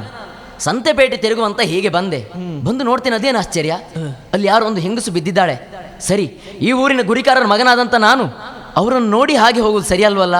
ಉಪಚಾರ ಮಾಡ್ತೇನೆ, ಸ್ವಲ್ಪ ನೀರನ್ನು ಮುಖಕ್ಕೆ ಹಾಕ್ತೇನೆ. ಹೇಳಮ್ಮ ಹೇಳಮ್ಮ, ಯಾರಮ್ಮ ನೀನು? ಯಾರಮ್ಮ ಹೇಳಮ್ಮ. ಅಯ್ಯೋ, ನಾನು ಈ ಪ್ರಪಂಚದಲ್ಲಿ ರಾಮೋಜ್ವಯಸರ ಮೇಲೆ ಮಾತ್ರ ಭರವಸೆ ಇಟ್ಟವ ಸ್ವಾಮಿ. ಹಾಗಾಗಿ ಅವರು ಹೇಳಿದಾಗೆ ನಾನು ಕೇಳುವ ಬಿಟ್ಟರೆ ಬೇರೆ ಏನಿಲ್ಲ. ಏನಾದರೂ ಏನು ಯಾರು ಅದು? ಯಾರು ಓಲ್ನಿಂದ ನನ್ನ ಹೆಂಡತಿ ಲಕ್ಷ್ಮಿ ಅಲ್ವಾ? ಅದು ಯಾರು? ಬಳ್ಳಿಯಲ್ಲಿ ಒಬ್ಬ ಹುಡುಗ ಇದ್ದಾಗ ಉಂಟಲ್ಲ, ರಾಮಜೋಯಿಸರು ಹೇಳಿದ್ದಾರೆ, ಗುಂಗುರು ಉಂಗುರು ಕೂದಲಿನವ, ಕಣ್ಣು ಕೆಂಪಾದವ, ಹಲ್ಲು ಮುಂದೆ ಬಂದವ, ಬಣ್ಣ ಕಪ್ಪಿನವ ಅಂತ ಹೇಳಿದ್ರು. ಇವನನ್ನು ನೋಡಿದಾಗ ಆ ಲಕ್ಷಣ ಕಾಣ್ತಾ ಉಂಟಲ್ಲ, ಇವನೇ ಇರಬೇಕು. ಸಿಕ್ಕಿ ಬಿದ್ರಲ್ಲ ಬಿಡ್ತೇನ ಎಲ್ಲವ ನೀನು ಜೋರು, ಎಲ್ಲವ ನೀನು ಜೋರು, ನಮ್ಮ ಕೆಲವ ಉಳಿದು ಬಂದ ಅಂಬ ಕುಲವ ಉಳಿದು ಬಂದ ಚಲವದೀಗ ನಿನ್ನ ಕೊರಳ ತರಿವೆನು. ಮರ್ಯಾದೆ ಬಿಟ್ಟವ್ರು, ಮಾನ ಸತ್ತವರು ಏನ ಏನು ಅಂತ ಆಲೋಚನೆ ಮಾಡಿದಿರಿ? ಇವಳು ನನ್ನ ಹೆಂಡತಿ ಲಕ್ಷ್ಮಿ. ಓಹೋ, ಈ ಸಾರ್ವಜನಿಕರು ತಿರುಗುವ ಈ ದಾರಿ ಮಧ್ಯದಲ್ಲಿ ನಿಂತು ನೀನೇನು ಅವಳ ಮುಖದ ಮೇಲೆ ಕೈ ಹಾಕೊಂಡಿದ್ದೆ? ಎಷ್ಟು ದಿನದಿಂದ ಈ ವ್ಯವಹಾರಗಳೆಲ್ಲ ನಡೀತಾ ಇದೆ, ಹೌದೇನೋ? ಏನು ಅವಳಿಗಾಗಲಿ ನಿನಗಾಗಲಿ ಸ್ವಲ್ಪ ಬುದ್ಧಿ ಬೇಕಿತ್ತು. ಏನು? ನಾನು ಯಾರು? ನಾನು ಹುಡುಗರ ಕುಪ್ಪನ ಹೆಂಡತಿ ಅಂದ್ರೆ ಏನು? ಎಷ್ಟು ಪತಿವ್ರತೆ, ಇದನ್ನು ಕಾಪಾಡಿಕೊಳ್ಬೇಕಾದದ್ದು ನಮ್ಮ ಕರ್ತವ್ಯ. ಆದ್ರೆ ಇವತ್ತು ಹೀಗೆ ಮಾಡ್ತಾ ಇದೆಯಲ್ಲ, ನಿನ್ನನ್ನು ಅಷ್ಟು ಸುಲಭದಲ್ಲೇ ಬಿಡ್ತೇನೆ ಅಂತ ಮಾಡಬೇಡ. ಏನು? ಒಳ್ಳೆ ಮಾತಿನಿಂದ ಹೋದ್ರೆ ಓಡಿದ್ರೆ ಆಗಾಯ್ತು, ಅದಲ್ಲದೆ ಹೋದ್ರು ಹೊಡೆದು ಕೊಂದೇನು ಜಾಗ್ರತೆ. ಬಾಯಿ ಮುಚ್ಚ ಸ್ವಲ್ಪ. ಊರದಿರುಗಲು ಬಂದೆನು, ಊರದಿರುಗಲು ಬಂದೆನು, ತರುಣಿ ಮಣಿ ದಾರಿಯಳು ಬೀಳಲಾನು, ತರುಣಿ ಮಣಿ ದಾರಿಯಳು ಬೀಳಲಾನು. ತೋರಿ ಕರುಣೆಯೊಳವಳನು, ತೋರಿ ಕರುಣೆಯೊಳವಳನು, ಮೇಲೆತ್ತಿ ನೀರ ನಾನಿತ್ತಿರುವೆನು.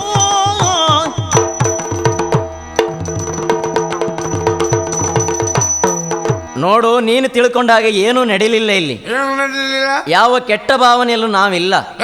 ನೀನೇ ತಪ್ಪು ತಿಳ್ಕೊಳ್ತಾ ಇದ್ಯಾ. ಏನು ತಪ್ಪು? ನಿನ್ನಲ್ಲೇ ಒಂದು ವಿಷಯ ಕೇಳ್ತೇನೆ. ನಿನಗೆ ಹೆಂಡತಿ ಮೇಲೆ ನಿನಗೆ ಭರವಸೆ ಇಲ್ವಾ? ಭರವಸೆ ಉಂಟು, ಆದ್ರೆ ಕಣ್ಣಾರೆ ದೃಶ್ಯವನ್ನು ನೋಡ್ತಾ ಇದ್ದೇನಲ್ಲ. ಏನ ದೃಶ್ಯ ನೋಡಿದ್ದು? ಸಂತೆಪೇಟೆ ತಿರುಗಲಿಕ್ಕಂತ ನಾನು ಬಂದವ ಇರಬಹುದು. ಹೀಗೆ ಬಂದು ನೋಡ್ತೇನೆ, ನಿನ್ನ ಉದ್ಯೋಗ ತಿರುಗುವುದಾಗಿರಬಹುದು. ಹೌದೇನು? ಇದ್ಯಾಕೆ ಅವಳು ಮುಖದ ಮೇಲೆ ನಿನ್ನ ಕೈ ಯಾಕೆ? ಸ್ವಲ್ಪ ಸುಮ್ಮನಿರ, ಹೇಳುವಷ್ಟು ಕೇಳ್ತೀಯ ನೀನು. ಚಿಗುರು ಮೀಸೆ ಹುಡುಗ ನೀನು. ಹೀಗೆ ಮಾಡೋದು ಸರಿಯಾ? ಏನ್ ಮಾಡಿದ್ದೇನೆ? ಏನ ಏನು ನಿನ್ನ ನೋಡಿದ್ರೆ ಗೊತ್ತಾಗಿದೆ. ನೋಡು, ಬಣ್ಣ ಕಪ್ಪಾದ್ರು ಅಂತ ಹಚ್ಕೊಂಡಿದ್ದೀನಿ ನೀನು. ನೋಡು, ಸುಮ್ಮನಿರು, ಹಾಗೆಲ್ಲ ಮಾತಾಡಬೇಡ. ನಾನು ಹೀಗೆ ತಿರುಗಾಡ್ತಿರುವಾಗ ಇವಳು ಬಿದ್ದದನ್ನು ನೋಡಿದೆ. ನಾನು ಬಿದ್ದವಳನ್ನು ನೋಡಿದವಾಗ ಏನೋ ತಲೆ ತಿರುಗಿರ್ಬೇಕಂತ ನಾನು ಆಲೋಚನೆ ಮಾಡಿದೆ. ನೀರು ತಂದು ಸ್ವಲ್ಪ ಮುಖಕ್ಕೆ ಹಾಕಿದೆ, ಹಾಗೆ ಎಬ್ಬಿಸಿದ್ದು ಹೊರತಾಗಿ ನೀನು ಎಣಿಸಿಕೊಂಡಾಗ ಏನೂ ಇಲ್ಲ. ಮತ್ತೆ ಹೆಚ್ಚು ಕಡಿಮೆ ಮಾತಾಡಿದ್ರೆ ನಾನು ಸುಮ್ಮನೆ ಉಳಿಯೋನಲ್ಲ. ಹೆಂಗಸರು ಹೆಣ್ಮಕ್ಕಳು ಬೀಳಲಿ, ಕೂತ್ಕೊಳ್ಳಲಿ ಅಥವಾ ಕೂಗಲಿ, ನಿಮ್ಮಂತ ಹುಡುಗರ ಮಕ್ಕಳೆಲ್ಲ ತಯಾರಾಗ್ತೀರಿ. ಅವರು ಏನು ಕಷ್ಟ ಮಾಡದಿದ್ರು ಏನಾಯ್ತು ನಮ್ಮಿಂದ, ಏನಾಗಬೇಕು ಅಂತ ಕೇಳ್ತೀರಿ. ನಮ್ಮಂತವರು ದಾರಿಯಲ್ಲಿ ಹೋಗುವಾಗ ತಲೆ ತಿರುಗಿ ಬಿದ್ದು ಜೀವ ಸಂಕಟದಲ್ಲಿದ್ರು ನಮ್ಮನ್ನು ನೋಡಿ ನೋಡದಿಂತವರೇ ಹೋಗ್ತೀರಿ. ಎಲ್ಲಿ ಲಾಭ ಉಂಟು ಆ ಕಡೆ ತಿರುಗುವವರು ನೀವು ಅಂತ ನನಗೆ ಗೊತ್ತುಂಟು. ನನ್ನ ಹೆಂಡತಿಯ ಮಾನವನ್ನು ಕೆಡಿಸಲಿಕ್ಕೆ ಬಂದಂತ ನಿನ್ನನ್ನ ಅಷ್ಟು ಸುಲಭದಲ್ಲಿ ಬಿಡ್ತೇನೆ. ನಿನ್ನ ಹತ್ರ ಮಾತಾಡಿ ಪ್ರಯೋಜನ ಇಲ್ವಾ? ಮಾನ ಬಿಟ್ಟವು, ಮರ್ಯಾದೆ ಬಿಟ್ಟವು, ಮರ್ಯಾದೆ ಸತ್ತವ. ಅಷ್ಟು ಬಿಟ್ಟವು ನೀನು. ನಾಲ್ಕು ಬಿಟ್ಟರೆ ಕೇಳುವವರು. ಮೈ ಮುಟ್ಬೇಡ, ಮೈ ಮುಟ್ಬೇಡ, ನೋಡು, ಮೈ ಮುಟ್ಬೇಡ. ಪತಿದೇವಲಿತು ಮತಿಗೆ ಇಟ್ಟು ಬೀಳಲು, ಹಿತದಿ ರಕ್ಷಿಸಿದಾತನು.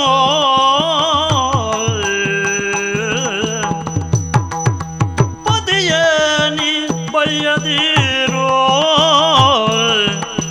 ಪತಿಯ ನೀ ಬಯ್ಯದಿರೆ ನಾಲು ರಾಜದಿ ಸತ್ಯ ನೋಡುವುದಲೆಂದನು. ಸ್ವಲ್ಪ ನಿಲ್ಲಿ. ಏನು ನಡೆದಿದೆ ಎನ್ನುವುದನ್ನು ತಿಳಿದುಕೊಳ್ಳದೆ ಈ ಬಗೆಯಲ್ಲಿ ಮಾತಾಡ್ಲಿಕ್ಕೆ ಹೋಗಬೇಡಿ. ಕಣ್ಣಾರೆ ಕಂಡ ಮೇಲೆ ಮತ್ತೆ ಪರಂಪರಿಸ್ಲಿಕ್ಕುಂಟ್ರಿ. ಏನು ಪರಂಪರಿಸುವುದು? ಮತ್ತೇನು? ಕೇವಲ ಕುಡಿದ ಅಮಲಿನಲ್ಲಿ ಏನೇನಾದರೂ ಅರ್ಥವಿಸಿಕೊಂಡು ಏನೇನೆಲ್ಲ ಮಾತಾಡ್ತಾ ಇದ್ದೀರಾ? ನಾನು ಕುಡಿದ ಅಮಲಿನಲ್ಲಿ ಏನೇನು ಅರ್ಥವಿಸ್ತೇನೆ ಅಂತ ತಿಳ್ಕೊಳ್ಬೇಡ, ಸರಿಯಾದದನ್ನು ಹೇಳ್ತೇನೆ.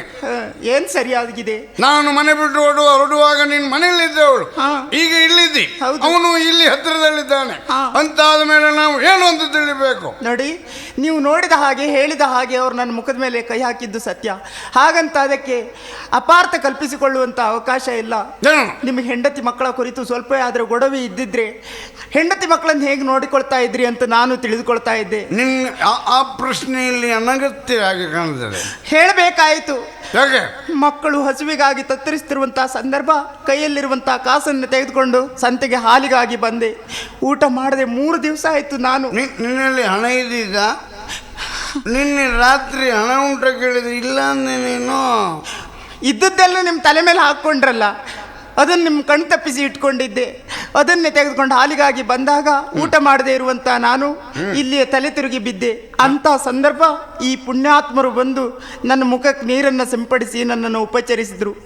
ಇದನ್ನು ತಿಳಿದುಕೊಂಡು ಈ ಬಗೆಯಲ್ಲಿ ಮಾತಾಡ್ತಾ ಇದ್ದೀರಲ್ಲ, ನಾಚಿಕೆ ಆಗೋದಿಲ್ವ ನಿಮಗೆ? ಸುಮ್ಮನೆ ನಿನ್ನ ಬಗ್ಗೆ ನನಗೆ ಭರವಸೆ ಇದ್ರು.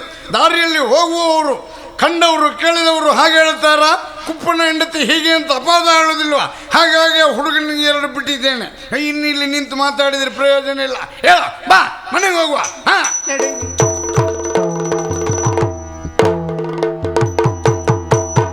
ಮಂಜಯ್ಯ ಗುರಿಕಾರನು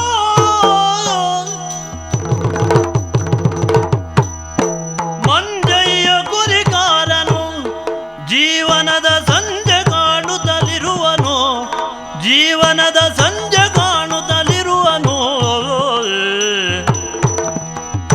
ಅಂಜುವರು ಜನರೆನ್ನನು, ಅಂಜುವರು ಜನರೆನ್ನನು, ಕಂಡರೆ ಮಂಜೋಗಿ ಬಿಡುವರಿನ್ನು.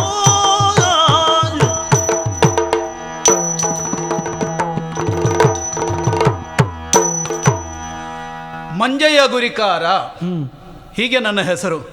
ಈ ಕುಡಲದ ಊರಿನಲ್ಲಿ ಆಡ್ಯ ಮನೆತನ ನಮ್ಮದ್ದು.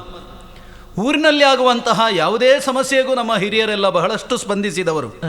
ನನ್ನ ಅಪ್ಪನೋ ಅವರಪ್ಪನೋ ನಮ್ಮ ಹಿರಿಯರೆಲ್ಲವರು ಒಂದಲ್ಲ ಒಂದು ರೀತಿಯಲ್ಲಿ ಊರಿನಲ್ಲಿ ಯಾರು ಸಂಕಷ್ಟದಲ್ಲಿದ್ದರೂ ಅವರಿಗೆ ಕೈಲಾದಂತಹ ಉಪಕಾರವನ್ನು ಮಾಡಿ ಬದುಕಿದವರು. ಅದೇ ಪದ್ಧತಿಯನ್ನು ನನ್ನ ಬದುಕಿನಲ್ಲೂ ಮುನ್ನಡೆಸಬೇಕು ಎನ್ನುವ ಉದ್ದೇಶದಿಂದ ಇದ್ದವ ನಾನು. ಎಷ್ಟು ಕಷ್ಟ ಆಗ್ತದೆ ಕೆಲವು ಬಾರಿ. ಮಧ್ಯರಾತ್ರಿಗೊಬ್ಬ ಬಂದು ನಮ್ಮ ಮನೆಯ ಬಳಿಯಲ್ಲಿ ಒಬ್ಬನಿಗೆ ಆರೋಗ್ಯ ಕೆಟ್ಟಿದೆ, ಈಗಲೋ ಇನ್ನೊಂದು ಗಳಿಗೆಯಲ್ಲೋ ಪ್ರಾಣ ಬಿಡುವ ಸ್ಥಿತಿಯಲ್ಲಿದ್ದಾನೆ ಅಂತ ಹೇಳಿದ್ರು. ಎದ್ದು ಹೋಗುವುದೇ ನಾವು. ಯಾಕೆ? ನಮ್ಮ ವಂಶಸ್ಥರು ಹಾಗೆ ನಡ್ಕೊಂಡಿದ್ದಾರೆ. ಎಲ್ಲಿಯಾದ್ರೂ ನಾನು ಅದಕ್ಕೆ ತಪ್ಪಿದೆ ಅಂತಾದ್ರೆ ಆ ವಂಶದಲ್ಲಿ ನಾನು ಹುಟ್ಟಿದ್ದೇ ಸುಳ್ಳು ಅಂತ ಆಗಲಿಕ್ಕಿಲ್ವೇ? ಈ ಊರಿನ ಹೊಣೆಗಾರಿಕೆಯನ್ನು ಹೊತ್ತವರಿಗಿರುವಷ್ಟು ತಲೆಬಿಸಿ ಇನ್ಯಾರಿಗೂ ಇಲ್ಲ ಅಂತ ಹೇಳಿ ನಾನು ತಿಳ್ಕೊಂಡವ. ಮತ್ತೊಂದುಂಟು, ಏನು? ಜೀವನದ ಸಂಜೆಯ ಹಂತದಲ್ಲಿದ್ದೇನೆ ನಾನು. ಅಂದರೆ ವೃದ್ಧಾಪ್ಯ ಆವರಿಸಿದೆ ಅಂತ. ವಿಶ್ರಾಂತಿ ಪಡೆಯಬೇಕು ಅಂತ ಹೇಳಿ ಸುಮ್ಮನೆ ಕುಳಿತರೆ ಈ ಸಮಾಜ ನಮ್ಮನ್ನು ಎಳ್ಕೊಳ್ತದೆ. ಆದ್ದರಿಂದ ಆಗಾಗ ಯಾರಾದರೂ ಸಂಕಷ್ಟಕ್ಕೊಳಗಾದರು ಅಂತಾದರೆ ಅವರ ಕುರಿತಾಗಿ ಅತ್ಯಂತ ಕಾಳಜಿ ವಹಿಸಿ ವ್ಯವಹರಿಸಬೇಕಾದದ್ದು ನನ್ನ ಕರ್ತವ್ಯ. ನನಗೊಬ್ಬ ಮಗ ಇದ್ದಾನೆ. ಅವನಿಗೆ ಇನ್ನು ನಮ್ಮ ಮನೆಯ ಒಡೆತನವನ್ನೆಲ್ಲ ಬಿಟ್ಟುಕೊಟ್ಟು ನಾವು ಹಾಯಾಗಿರೋಣ ಅಂತ ಯೋಚನೆ ಮಾಡೋದು. ಆದರೆ ಬಿಡ್ತದ ಈ ಪ್ರಾರಬ್ಧ? ಏನು? ಯಾರದು? ಅಪ್ಪ ಅಪ್ಪ, ಏನು ಅಪರಾಧವಾಯ್ತು ತಂದೆ,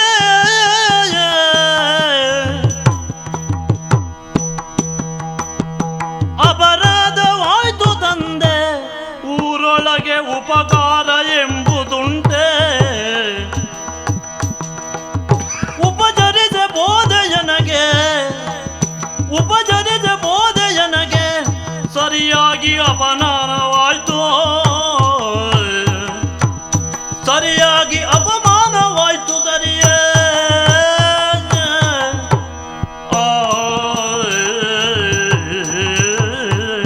ಅಪ್ಪ, ಊರಿಗೆ ತೀರ್ಮಾನ ಹೇಳುವವರು ನೀವು.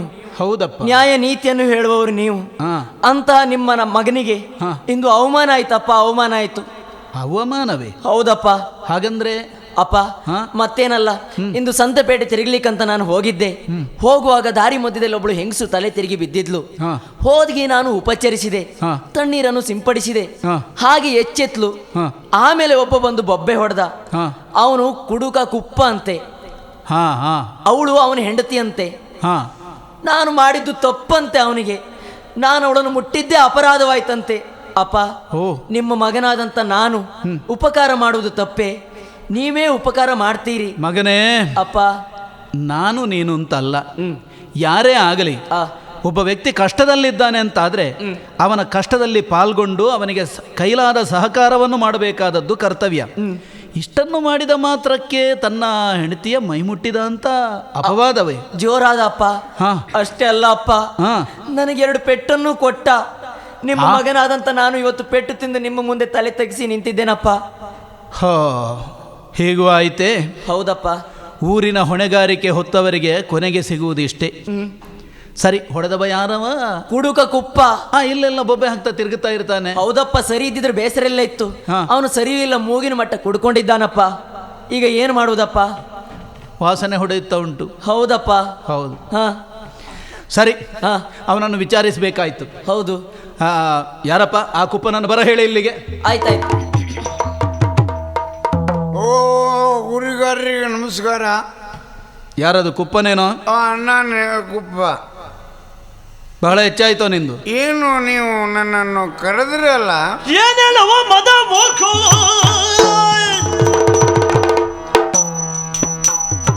ಏನೇಳವ ಮದ ಮೋಕ್ಷ ಎನ್ನೆಯ ಸೋನುವನ್ನು ಸಿಕ್ತಿರುವ ಕಾರ್ಯಗಳು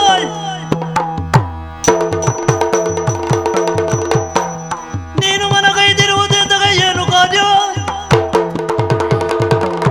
ನನ್ನನ್ನು ಕರೆದಿದ್ದಾರೆ ಅಂತ ಆಯಿತು, ಹಾಗಾಗಿ ಓಡಿ ಬಂದೆ. ಸ್ವಾಮಿ, ನಿಮ್ಮಂಥ ದೊಡ್ಡ ಮನುಷ್ಯರು ನಮ್ಮನ್ನೆಲ್ಲ ಯಾಕೆ ಕರೀಬೇಕು? ನಿನಗೆ ಸರಿ ಕಣ್ಣು ಕಾಣ್ತದೇನೋ? ಹೇಗೆ ಕಣ್ಣು ಕಾಣ್ತಾ ಇದ್ದೇನೆ ನಿನಗೆ? ಸರಿ ಕಾಣುತ್ತದೆ. ಏನು ಮಾಡಿದೆಯೋ? ಯಾರು? ಓ, ಅಲ್ಲಿ ದಾರಿ ಬದಿಯಲ್ಲಿ ಬಿದ್ದಿದ್ದಂತಹ ನಿನ್ನ ಹೆಂಡತಿಯನ್ನು ಉಪಚರಿಸಿದ ಮಾತ್ರಕ್ಕೆ ನನ್ನ ಮಗನಿಗೆ ಹೊಡೆದೇನೋ? ನಿಮ್ಮ ಮಗನ? ಹೌದು, ನನ್ನ ಮಗನೇ. ನಿಮ್ಮ ಮಗ ಅಂತ ನನಗೆ ಗೊತ್ತಿರಲಿಲ್ಲ. ಹಾಗಿದ್ರೆ ಬೇರೆಯವರಾದರೆ ಹೊಡೆಯುವುದಾ? ಹೊಡೆಯುವುದಕ್ಕೆ ಬಲವಾದ ಕಾರಣ ಉಂಟು. ಏನು ಕಾರಣ? ನನ್ನ ಹೆಂಡತಿ ಜೋಯಿಸರ ನುಡಿಗೆ ಹೇಳಿ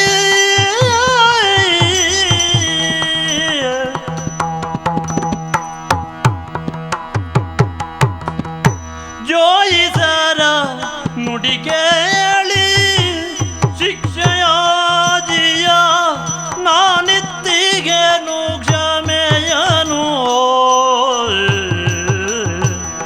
ಪ್ರಿಯದಲ್ಲಿ ಕರುಣಿಪುದು ಪ್ರಿಯದಲ್ಲಿ ಕರುಣಿಪುದು ಎನ್ನುತ್ತ ಪಾದಗೆರಗೆ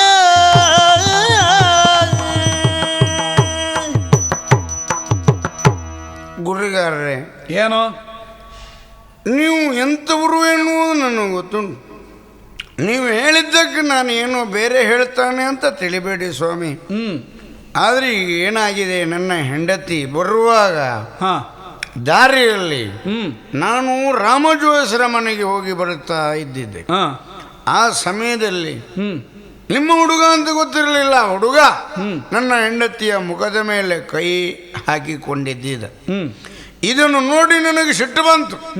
ಏನೋ ಬೇಡದ ವ್ಯವಹಾರ ನಡೀತಾ ಉಂಟು ಎನ್ನುವ ಕಾರಣದಿಂದ ಅವನಲ್ಲಿ ಮಾತಾಡಿದಾಗ ಅವನಿಗೂ ನನಗೂ ಸ್ವಲ್ಪ ಜೋರು ಮಾತುಕತೆ ಆಯಿತು. ಎರಡೇನೋ ಹೊಡೆದದ್ದೇನೋ ಸರಿ, ಆದರೆ ಇದು ನಾನು ಮಾಡಿದ್ದು ತಪ್ಪೇ. ಏನು? ನಿನ್ನ ಹೆಂಡತಿಯನ್ನು ಉಪಚರಿಸಿದ ಮಾತ್ರಕ್ಕೆ ಅವನ ಮೈ ಮೇಲೆ ಕೈ ಹಾಕುವಷ್ಟು ಧೈರ್ಯವೇನೋ ನಿನಗೆ? ನನಗೆ ಉಪಚರಿಸಿದ್ದು ಅಂತ ಗೊತ್ತಿರಲಿಲ್ಲ. ಮೂರ್ಖರ ಹಾಗೆ ವ್ಯವಹಾರ ಮಾಡ್ತೀಯೇನೋ ನೀನು. ಯಾಕೆ? ಕುಡಿದ ಕೂಡಲೇ ಮನುಷ್ಯರ ಗುರುತ ಸಿಗುವುದಿಲ್ವೇನೋ ನಿನಗೆ? ಗುರುತು ಸಿಗಲಿ, ನಿಮ್ಮ ಮಗ ಅಂತ ನನಗೆ ಗೊತ್ತಿರಲಿಲ್ಲ ಅಲ್ಲ. ಹಾಗಿದ್ರೆ ಬೇರೆಯವರಾದರೂ ಹಾಗೆ ಮಾಡಬಹುದಾ? ಅಲ್ಲ, ಉಪಚರಿಸುವುದು ಅಂತ ನಾನು ಹೇಗೆ ತಿಳ್ಕೊಳ್ಬೇಕು ಹೇಳಿ ನೋಡು. ಅದಲ್ಲ ಅಂತ ಹೇಗೆ ತಿಳ್ಕೊಂಡದ್ದು ನೀನು? ಅಲ್ಲ, ಈಗ ಮಾತಾಡ್ತಿ, ಆಲೋಚನೆ ಮಾಡಿ. ದಾರಿ ಮಧ್ಯದಲ್ಲಿ ಇವರಿಬ್ಬರು ಇದ್ದಿದ್ರು. ಹಾಗೆ ಏನಾಯ್ತು ಅಂತ ನನಗೆ ಗೊತ್ತಿರಲಿಲ್ಲ. ಹೀಗೆ ಆಗುತ್ತಾ ಇರುವಾಗ ನೋಡಿದ ನಾನು ಹೀಗಿರ್ಬೋದು ಅಂತ ಗ್ರಹಿಸಿದ್ದಪ್ಪ. ಹಾಗಾಗುವುದಿಲ್ಲಪ್ಪ. ಒಬ್ಬಳು ಹೆಣ್ಣಿನ ಮೈಯನ್ನು ಮುಟ್ಟಿದ ಮಾತ್ರಕ್ಕೆ ಯಾವುದೋ ಕೆಟ್ಟ ಭಾವನೆಯಿಂದಲೇ ಆತ ಮುಟ್ಟಿದ್ದಾನೆ ಅಂತ ಹೇಳಿ ನಿರ್ಧರಿಸುವುದು ಹ. ಮೂರ್ಖತನದ ಲಕ್ಷಣವಾಗುತ್ತದೆ. ತನ್ನ ಮಗಳನ್ನು ಗಂಡನ ಮನೆಗೆ ಕಳುಹಿಕೊಡುವಂತಹ ಒಬ್ಬ ತಂದೆ ಹ. ಮಗಳನ್ನು ಪ್ರೀತಿಯಿಂದ ಅಪ್ಪಿ ತಲೆಗೆ ಕೈಯಿಟ್ಟು ಆಶೀರ್ವಾದ ಮಾಡಿ ಕಳುಹಿಕೊಡುತ್ತಾನೆ. ಅದು ಹೆಣ್ಣಿನ ಸ್ಪರ್ಶವೇ, ಗಂಡು ಹೆಣ್ಣಿನ ಅಪ್ಪುವಿಕೆ. ಪ್ರೇಯಸಿಯನ್ನು ಪ್ರಿಯಕರನೊಬ್ಬ ಅಪ್ಪುತ್ತಾನೆ. ಅಲ್ಲಿರುವ ಅರ್ಥ, ಅದಕ್ಕಿರುವ ಭಾವವೇ ಬೇರೆ. ತನ್ನ ಮಗನು ಯುದ್ಧ ಭೂಮಿಗೆ ಹೋಗಲಿ ಅಂತ ಒಬ್ಬಳು ತಾಯಿ ಆಶೀರ್ವದಿಸಿ ಕಳುಹಿಕೊಡ್ತಾಳೆ. ಅಲ್ಲಿ ಮಗನನ್ನಪ್ಪುವ ತಾಯಿಯಲ್ಲಿರುವಂತಹ ಭಾವ ವಾತ್ಸಲ್ಯ ಭಾವ, ಮಗನಿಗೆ ತಾಯಿಯ ಕುರಿತು ಭಕ್ತಿಯ ಭಾವ. ಇಂತಹ ವ್ಯತ್ಯಾಸಗಳು ಇದ್ದೇ ಇರುತ್ತದೆ. ಮಗನನ್ನು ತಾಯಿ ಅಪ್ಪುವಲ್ಲಿ, ಮಗಳನ್ನು ಅಪ್ಪ ಅಪ್ಪುವಲ್ಲಿ, ಒಬ್ಬ ಪುರುಷ ಒಬ್ಬಳು ಹೆಣ್ಣು ಪರಸ್ಪರ ಅಪ್ಪಿಕೊಳ್ಳುವಲ್ಲಿ ಬಹಳಷ್ಟು ಅಂತರವಿರುತ್ತದೆ. ತನ್ನ ತಂಗಿಯನ್ನೊಬ್ಬ ಅಣ್ಣ ಆಲಿಂಗಿಸ್ತಾನೆ ಯಾವುದೋ ಒಂದು ಸಂತೋಷದ ಸಂದರ್ಭದಲ್ಲಿ. ಎಲ್ಲವಕ್ಕೂ ಅರ್ಥ ಒಂದೇ ಅಲ್ಲ. ಎಲ್ಲ ಕಾಮನೆಯಿಂದಲೇ ಕಾಣುತ್ತಾರೆ ಅಂತ ಹೇಳಿ ನಿರ್ಧರಿಸುವುದು ನಿನ್ನಂತಹ ಕುಡುಕರು ಮಾತ್ರ. ನಿನ್ನ ಹೆಂಡತಿಯ ಕುರಿತು ಅಥವಾ ನಿನ್ನ ಕುರಿತು ಒಂದಿಷ್ಟು ಕರುಣೆಯನ್ನು ತೋರಿ ಉಪಚರಿಸುವುದಕ್ಕೆ ನನ್ನ ಮಗ ಮುಂದೆ ಬಂದ್ರೆ ನೀನೇನು ಅವ ಕಾಮಕತನದಿಂದ ಅವಳ ಮೈ ಮುಟ್ಟಿದ್ದಾನೆ, ಮೂರ್ಛಿ. ಈ ಒಬ್ಬ ಕಾಮನೆಯಿಂದ ಮೈ ಮುಟ್ಟುವವ ಮಾರ್ಗದ ಮಧ್ಯದಲ್ಲಿ ಹಾಗೆ ಮಾಡ್ತಾನೇನು? ಅಲ್ಲ, ಎಲ್ಲಿ ಜಾಗ ಸಿಗದಿದ್ರೆ ಮಧ್ಯಾಹ್ನ ನಿನ್ನಂಥವ ಅಷ್ಟೇ ಯೋಚಿಸ್ಬೇಕು. ಮತ್ತೆ ಗುರಿಕಾರ್ರೆ, ಏನೋ ಈಗ ನಾನು ಕುಡಿದಿದ್ದಾನೆ ಎನ್ನುವುದು ನಿಮ್ಮ ಆಕ್ಷೇಪ. ಹೌದು, ಹೌದಾ ಅಲ್ವಾ? ಈಗ ನೀವು ಹೇಳಿದ್ದನ್ನೇ ನಾನೀಗ ಕೇಳ್ತೇನೆ. ಆಲೋಚನೆ ಮಾಡಿ. ಅವರು ಈಗ ಅಲ್ಲಿ ಹತ್ರ ನಿಂತದ್ದು ಸುಳ್ಳ? ಹೌದಾ ಅಲ್ವಾ? ಹೌದು. ಆ ಕಾಲದಲ್ಲಿ ನಾನೀಗ ಹೀಗಿರ್ಬೋದು ಅಂತ ಗ್ರಹಿಸಿದ್ದು. ಉದಾಹರಣೆಗೆ ಒಬ್ಬ ಬಾವಿಗೆ ಬಿದ್ದಿದ್ದಾನೆ ಅಂತ ತಿಳ್ಕೊಳ್ಳಿ. ಹೌದು. ಹಾಗೆ ಮತ್ತೊಬ್ಬ ಅವನನ್ನು ಎತ್ತಿದ್ದಾನೆ ಅಂತ ತಿಳ್ಕೊಳ್ಳಿ. ಇಬ್ಬರು ಮೈಯು ಒದ್ದೆ ಆದ ಸುಳ್ಳ? ಒದ್ದಾದದ್ದು ಸುಳ್ಳಲ್ಲ. ಹಾಗನ್ನುವಾಗ ಅವನನ್ನು ಇವ ದುಡಿದ್ದು ಅವನಾಗಿ ಬಿದ್ದದ್ದು ಅಥವಾ ಇಬ್ಬರು ಒಟ್ಟಿಗೆ ಬಿದ್ದದ್ದು ತಿಳ್ಕೊಳ್ಳೋದು ಹೇಗೆ? ಅದೇ, ಅಷ್ಟು ತಿಳ್ಕೊಳ್ಳುವಷ್ಟು ನಿನಗೆ ವ್ಯವಧಾನವಿರಲಿಲ್ಲ ಅಂತ ಅರ್ಥ. ಒಬ್ಬ ಕಾಲ್ಜಾರಿ ಬಿದ್ದವ, ಮತ್ತೊಬ್ಬ ಇಳಿದು ಹೋಗಿ ಅವನನ್ನೆತ್ತುವುದಕ್ಕೆ ಹೋದವ. ಸರಿ, ದೇಹ ಒಂದೇ ಆಗಿರುತ್ತದೆ, ಆದರೆ ಅಲ್ಲಿರುವಂತಹ ಈರ್ವರ ಸ್ಥಿತಿಯು ಒಂದೇ ಆಗಿರುವುದಿಲ್ಲ. ಯಾರು ಕಾಲ್ಜಾರಿ ಬಿದ್ದಿದ್ದಾನೋ ಅವ ಚಡಪಡಿಸ್ತಾ ಇರ್ತಾನೆ, ಯಾರು ಇಳಿದು ಹೋಗಿದ್ದಾನೋ ಅವ ಇವನನ್ನು ಮೇಲೆತ್ತುವ ಪ್ರಯತ್ನವನ್ನು ಮಾಡುತ್ತಾ ಇರ್ತಾನೆ ನೀರಿನಲ್ಲಿ. ಹೌದು. ಮೇಲ್ ಬಂದ ಮೇಲೆ ಇಬ್ಬರದ್ದು ಬಟ್ಟೆ ಚಂಡಿ ಅದು ಸುಳ್ಳ? ನಿನಗೆ ಹೇಗೆ ಉಪದೇಶ ಮಾಡೋದಪ್ಪ, ನನಗೆ ಅರ್ಥ ಆಗೋದಿಲ್ಲ. ಒಟ್ಟು ಈ ಕುಡುಕರಲ್ಲಿ ವ್ಯವಹರಿಸುವುದಂದ್ರೆ ಬಹಳ ಕಷ್ಟ ಆಯ್ತು ಇದು. ಹೌದೇನೋ? ಬಟ್ಟೆ ಒದ್ದೆ ಆದ ಮಾತ್ರಕ್ಕೆ ಈರ್ವರ ಸ್ಥಿತಿ ಒಂದೇ ಅಂತ ಅರ್ಥವ ಅಂತ ಕೇಳುವುದು ನಾನು. ಅದಲ್ಲಪ್ಪ, ಅದಲ್ಲ ಅಲ್ವಾ? ಅದಲ್ಲ. ಹಾಗೆಯೇ ನಿನ್ನ ಹೆಂಡತಿ ಧಾತುಗೆಟ್ಟು ಬಿದ್ದಿದ್ದವಳನ್ನು ನನ್ನ ಮಗ ಉಪಚರಿಸುವುದಕ್ಕೆ ಹೋದರೆ ಅದಕ್ಕೆ ಅಪಾರ್ಥ ಕಲ್ಪಿಸಿಕೊಂಡು ಇಷ್ಟು ಮಾಡಿದೆಯಲ್ಲ. ಯಾಕೆ ಮಾಡ್ತೀನಿ ಅಂತ ಗೊತ್ತಾಗ್ತದಪ್ಪ. ನೀನು ಕೆಟ್ಟ ಮನುಷ್ಯ ಏನು ಅಲ್ಲ, ಆದರೆ ಹೀಗಿದ್ದಾಗ ಮಾತ್ರ ಕೆಡುವುದು ನೀನು. ನಿನ್ನ ಕುಡಿತವೇ ನಿನ್ನ ಬದುಕನ್ನು, ಉಳಿದವರ ಬದುಕನ್ನು ಹಾಳು ಮಾಡಿತ್ತು. ನಿನಗೊಂದು ಸಂಸಾರ ಇದೆ ಎನ್ನುವಂತಹ ನೆನಪಾದರೂ ಉಂಟೇನೋ ನಿನಗೆ? ಆ ಮಕ್ಕಳು ಪಾಪ ಊಟ ಮಾಡಿದಾರ ಇಲ್ಲೋ ಎನ್ನುವುದನ್ನಾದರೂ ವಿಚಾರಿಸಿದ್ದೀಯಾ? ನಾನು ದಿನಂಪ್ರತಿ ಬೆಳಿಗ್ಗೆ ಹೇಳುವಾಗ ಈ ಬಗ್ಗೆ ಭಾರಿ ಚಿಂತನೆಯಲ್ಲಿ ಇರ್ತೇನೆ. ಅಂದರೆ ಸಾಯಂಕಾಲಕ್ಕೆ ನೆನಪುಳಿಯುವುದಿಲ್ಲ. ಅಂಗಡಿಗೆ ಹೋದ ಮೇಲೆ ಮಾತ್ರ ನನಗೆ ನೆನಪಾಗುವುದಿಲ್ಲ, ಬಿಟ್ರೆ ಬೆಳಿಗ್ಗೆ ಭಾರಿ ಉಪಚಾರ ಮಾಡ್ತೇನೆ ನಾನು. ಅದು ಹೌದು. ಇಷ್ಟು ಗೊತ್ತಿದ್ದು ನೀನು ಕುಡಿಯುವುದು ಯಾಕಪ್ಪ? ಏನು ಮಾಡುವ ಹೇಳಿ, ಎಲ್ಲ ಒಂದಕ್ಕೊಂದು ಸಂಬಂಧ ಇಲ್ಲ. ಅಂದ್ರೆ ನನ್ನಲ್ಲಿ ದುಡಿದು ತರುವ ಶಕ್ತಿ ಇಲ್ಲ. ಒಂದಕ್ಕೊಂದು ಮನೆಯಲ್ಲಿ ತಾಪತ್ರೆಗಳೇ ಹೆಚ್ಚಾಗ್ತಾ ಇದ್ದಾವೆ. ಈ ನೆಲೆಯಲ್ಲಿ ನಾನು ಏನು ಮಾಡುದು ಅಂತ ತೀರ್ಮಾನಿಸಿದಾಗ ನಮ್ಮವರೆಲ್ಲರೂ ಸಿಕ್ಕಿದವರು ಚೂರು ತಗೊಳ್ಳಿ, ತಲೆ ಬಿಸಿ ಕಡಿಮೆ ಆಗ್ತದೆ, ಬನ್ನಿ ಕುಪ್ಪನವರೇ, ನೀವು ಏನು ಕಡಿಮೆ, ನಿಮಗೇನು ಇಲ್ಲ, ತಗೊಳ್ಳಿ ಒಂಚೂರು ಚೂರು ಅಂತ ಕೊಡ್ತಾ ಇದ್ರು. ಹೌದಪ್ಪ, ಈ ದುರಭ್ಯಾಸವನ್ನು ಕಲಿಸಲಿಕ್ಕೆ ಸಾವಿರಾರು ಮಂದಿ ಸಿಗ್ತಾರೆ. ಏನು ಕೇಳ್ತೀರಿ ಸ್ವಾಮಿ? ಈ ಕುಡಿಯುವ ಆ ಕಾಲದಲ್ಲಿ ಕುಡಿಸ್ಲಿಕ್ಕೆ ಪ್ರಯತ್ನ ಮಾಡುವವರು ಎಷ್ಟೋ ಮಂದಿ ಸಿಗ್ತಾರೆ. 100 ತಂದು ಒಳ್ಳೆ ರೀತಿಯ ಎಳೆ ನೀರನ್ನು ತಂದು ಅದಕ್ಕೆ ಇದನ್ನು ಸೇರಿಸಿ ತಕೊಳ್ಳಿ ಅಂತ ಹೇಳ್ತಾ ಇದ್ರು. ಅದೇ ನನಗೆ ಆ ಕುಡಿತ ಎನ್ನುವುದು ಹೆಚ್ಚಾದ ಮೇಲೆ ಈಗ ಕೆಸರಿನ ನೀರಿನಲ್ಲಿಯೂ ಸೇರಿಸಿ ತಕೊಳ್ಳಿಕ್ಕೆ ನಮಗೆ ಗತಿ ಇಲ್ಲ, ಯಾರು ಸಿಕ್ಕುವುದೂ ಇಲ್ಲ. ಕುಪ್ಪ, ಇದೊಂದು ಸಮಾಧಾನವೇ ಅಲ್ಲ. ಯಾವುದು ಯಾವುದು? ತಲೆ ಬಿಸಿಗೆ ಕುಡಿಯುತ್ತೇನೆ, ತಾಪತ್ರಯ ಉಂಟು ಅಂತ ಹೇಳ್ತಾ ಇದ್ದೀಯಲ್ಲ. ತಾಪತ್ರಯ ಉಂಟು ಅಂತ ನೀನು ಕುಡಿದಿಂತಾದ್ರೆ ಆ ತಾಪತ್ರಯದೊಟ್ಟಿಗೆ, ಅಂದ್ರೆ ನಿನ್ನಲ್ಲಿ ಇದ್ದ ತಾಪತ್ರಯದೊಟ್ಟಿಗೆ ಈ ಕುಡಿತದಿಂದ ಆದ ನಷ್ಟವೂ ಇನ್ನೊಂದು ತಾಪತ್ರಯವೇ ಆಗುವುದಲ್ವಾ?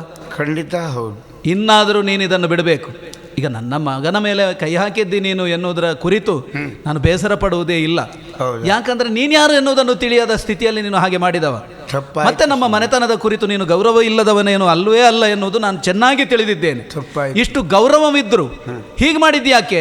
ನಿನ್ನ ಕುಡಿತ ಇಷ್ಟು ಮಾಡಿತ್ತು. ಹೌದು ಸ್ವಾಮಿ. ಆರೋಗ್ಯವನ್ನೂ ಕೆಡಿಸಿಕೊಂಡು ಮರ್ಯಾದೆಯನ್ನೂ ಬಿಟ್ಟು ಮಾತ್ರ ಅಲ್ಲ, ನಿನ್ನದ್ದಾದಂತಹ ಸಂಪತ್ತನ್ನೂ ಕಳ್ಕೊಂಡು ನೀನು ಕುಡಿಯುತ್ತೀಯಲ್ಲ, ನಿನಗೆ ಆಗುವ ಪ್ರಯೋಜನ ಮಾತ್ರ ಇದರಿಂದ ಏನಪ್ಪ? ತಾಪತ್ರಯ ಮೊದಲಿದ್ದದ್ದಕ್ಕೆ ಇದು ಸೇರುವುದಷ್ಟೇ. ಹೌದು. ಆವಾಗ ಮರು ದಿವಸಕ್ಕೆ ಸಂಖ್ಯೆಯಲ್ಲಿ ಮತ್ತಷ್ಟು ಹೆಚ್ಚಾಗುವುದು ತಾಪತ್ರಯಗಳದ್ದು, ಅಲ್ವೇ? ಆದ್ದರಿಂದ ಇನ್ನಾದರೂ ನೀನು ಇದನ್ನು ಬಿಟ್ಟಿಂತಾದ್ರೆ ನೀನು ಒಳ್ಳೆಯವನಾಗಿ ಬದುಕುವ ಸಂತೋಷವನ್ನು ಕಂಡು ಎಲ್ಲವನ್ನು ಮರೆತು ಬಿಡ್ತೇನೆ ಸ್ವಾಮಿ. ಪಾಪ ಅವಳು ನಿನ್ನ ಹೆಂಡತಿ. ನೀವು ಹೇಳಿದ ಮೇಲೆ ನನಗೆಲ್ಲವೂ ಅರ್ಥ ಆಗ್ತಾ ಉಂಟು. ಏನು ನಾನು ಮಾಡಿದ ಅಪರಾಧ ಆಯಿತು ಅಂತ ಈಗ ನನಗೆ ಗೊತ್ತಾಗ್ತಾ ಉಂಟು. ನನ್ನ ಹೆಂಡತಿ ತಲೆ ತಿರುಗಿ ಬಿದ್ದಾಗ ನಿಮ್ಮ ಮಗ ಬಂದು ಉಪಚಾರ ಮಾಡಿದ್ದು, ಅಲ್ಲಿಯೂ ನಾನಾಲೋಚನೆ ಮಾಡಿದ್ದು ಬೇರೆ ಹೊರತು ಹೀಗಾಗಿದೆ ಅಂತ ತಿಳ್ಕೊಳ್ಳಿಲ್ಲ. ಅದಲ್ಲದೆ ಹೋಗಿದ್ರೆ ನಿಮ್ಮ ಮಗ ಬಂದದ್ದು ಅಂತ ಅವನಿಗೆ ನಾನು ಕೈ ಮುಂದೆ ಮಾಡ್ತಾನೂ ಇರಲಿಲ್ಲ. ನಿಮ್ಮ ಮಗನಿಗೆ ನಾನು ಹೊಡೆದ್ರೂ ನನಗಿಂತ ಬುದ್ಧಿವಾದವನ್ನು ಹೇಳ್ತೀರಿ ಅಂತ ಆದರೆ ನಿಮ್ಮಿಂದ ಹೆಚ್ಚಿನವರು ನನ್ನ ಪಾಲಿಗೆ ಯಾರೂ ಇಲ್ಲ ಅಂತ ಭಾವಿಸ್ತಾ ನೋಡಿ. ಅಲ್ಲಿ ನನ್ನ ಹೆಂಡತಿ ಬರ್ತಾ ಇದ್ದಾಳೆ. ಏನೋ ನೀವು ಕರೆಸಿದ್ದೀರಿ, ನನ್ನ ಯಜಮಾನ್ರಿಗೆ ಏನಾಗುತ್ತದೋ ಏನು ಹೋಗ್ತದೋ, ಯಾವ ಶಿಕ್ಷೆ ಕೊಡ್ತಾರೋ ಎನ್ನುವ ಲೆಕ್ಕದಲ್ಲಿ ಮುಖ ಸಣ್ಣದು ಮಾಡಿಕೊಂಡು ಬರ್ತಾ ಇದ್ದಾಳೆ ನೋಡಿ. ಇವಳೇ ನಿನ್ನ ಹೆಂಡತಿ ಲಕ್ಷ್ಮಿ ತಾನೆ? ಹೌದು ಸ್ವಾಮಿ. ಕರೆದು ಪೇಳಿದ ಲಕ್ಷ್ಮಿಯನು ತಾಯೇ, ಕರೆದು ಪೇಳಿದ ಲಕ್ಷ್ಮಿಯನು ತಾಯೇ, ಕರವ ಪಿಡಿದನ ಬಿಡಲು ಬೇಡ,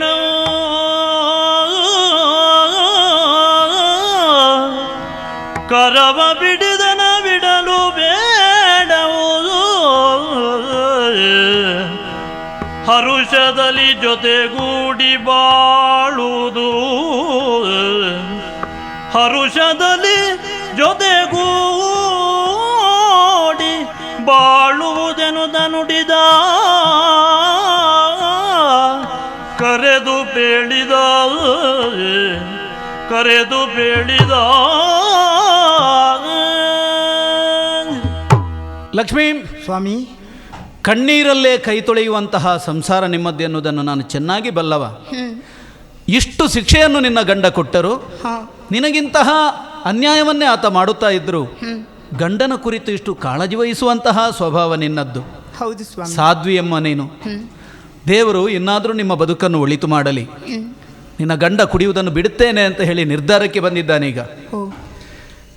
ಗಂಡನೊಬ್ಬ ಕಷ್ಟ ಕೊಟ್ಟ ಅಥವಾ ತನ್ನನ್ನು ಶಿಕ್ಷಿಸಿದ ಎಂಬ ಕಾರಣಕ್ಕಾಗಿ ಆತನನ್ನು ದೂರ ಇಡುವ ಸ್ವಭಾವದ ಹೆಣ್ಮಕ್ಕಳು ಲೋಕದಲ್ಲಿ ಎಷ್ಟೋ ಮಂದಿಗಳಿರಬಹುದು. ಆದರೆ ನೀನು ಹಾಗಲ್ಲ.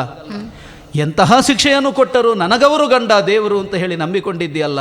ಹೌದು ಸ್ವಾಮಿ. ಈ ನಿನ್ನ ನಂಬಿಕೆಯೇ ಸರಿಯಾದ ಫಲವನ್ನು ಕೊಟ್ಟೀತು ಸ್ವಾಮಿ. ಓಹ್, ಜೊತೆಯಲ್ಲಿ ನಾನು ಒಂದು ಅಪರಾಧ ಮಾಡಿದ್ದೆ ಅವರಿಗೆ. ಹಾ, ಅವರು ಕುಡಿದುಕೊಂಡು ಬಂದು ಕೊಡುತ್ತಿರುವಂತಹ ದೈಹಿಕವಂತ ಹಿಂಸೆಯನ್ನ ಸಹಿಸಲಾರದೆ ಅವರಿಂದ ದೂರ ಇರಬೇಕು ಎಂಬ ಕಾರಣಕ್ಕಾಗಿ ನಾನು ಮೈ ಮೇಲೆ ಭೂತ ಬಂದವರ ಹಾಗೆ ಕುಣಿದೆ, ಅವರನ್ನ ದೂರ ಇರಿಸಿದೆ, ನಾಟಕ ಮಾಡಿದ್ದು. ಹಾಗಾದ್ರೆ ನಿನ್ನ ಮೈ ಮೇಲೆ ಭೂತ ಬಂದದ್ದಲ್ವಾ? ಭೂತವೂ ಅಲ್ಲ, ಪ್ರೇತವೂ ಅಲ್ಲ. ನಾನೇನೋ ಭೂತ ಬಂದಿದೆ ಅಂತ ಆಲೋಚನೆ ಮಾಡಿ ರಾಮಜೋಯಿಸರಲ್ಲಿ ಹೋಗಿ ಕೇಳಿದಾಗ ಹೀಗೊಂದು ಇರಬಹುದು ಅಂತ ಹೇಳಿದ್ರು.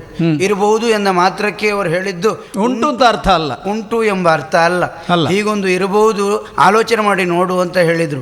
ಹಾಗೆ ಬರುವ ಮಾರ್ಗದಲ್ಲಿ ಹೀಗಾದದ್ರಿಂದ ಅವ್ರು ಹೇಳಿದ್ದಕ್ಕೂ ನಾನು ಕಂಡದ್ದಕ್ಕೂ ಸತ್ಯ ಎಂಬ ಲೆಕ್ಕದಲ್ಲಿ ಅವಳಿಗೆ ನಿಮ್ಮ ಮಗನಿಗೆ ಜೋರು ಮಾಡಿದ್ದೆ ಹೊರತು ಬೇರೆ ಯಾವುದಲ್ಲ. ನೋಡಪ್ಪ, ಇದೆಲ್ಲ ಪ್ರಾರಂಭ ಆದದ್ದು ಎಲ್ಲಿಂದ ಅಂತ ಈಗ ನೀನು ಯೋಚಿಸಬೇಕು. ನಿನ್ನ ಕುಡಿತದಿಂದ. ಹೌದು. ಆದ್ರಿಂದ ಅದನ್ನು ನೀನು ಬಿಟ್ಟಿಂತ ಆದರೆ ಎಲ್ಲವೂ ಸರಿಯಾಗುತ್ತದೆ. ಕುಡಿತದಿಂದ ತಪ್ಪು ಮಾಡ್ತಾರೆ ಎನ್ನುವುದು ನನಗೆ ಗೊತ್ತಾದ ಮೇಲೆ ಇಂದಿನವೇ ಮೊದಲುಗೊಂಡು ಖಂಡಿತ ನಾನು ಕುಡಿಯುವುದಿಲ್ಲ ಸ್ವಾಮಿ, ನಾನು ನಂಬಿದ ದೇವರ ಆಣೆಯಾಗಿ ಬಿಟ್ಟೆ.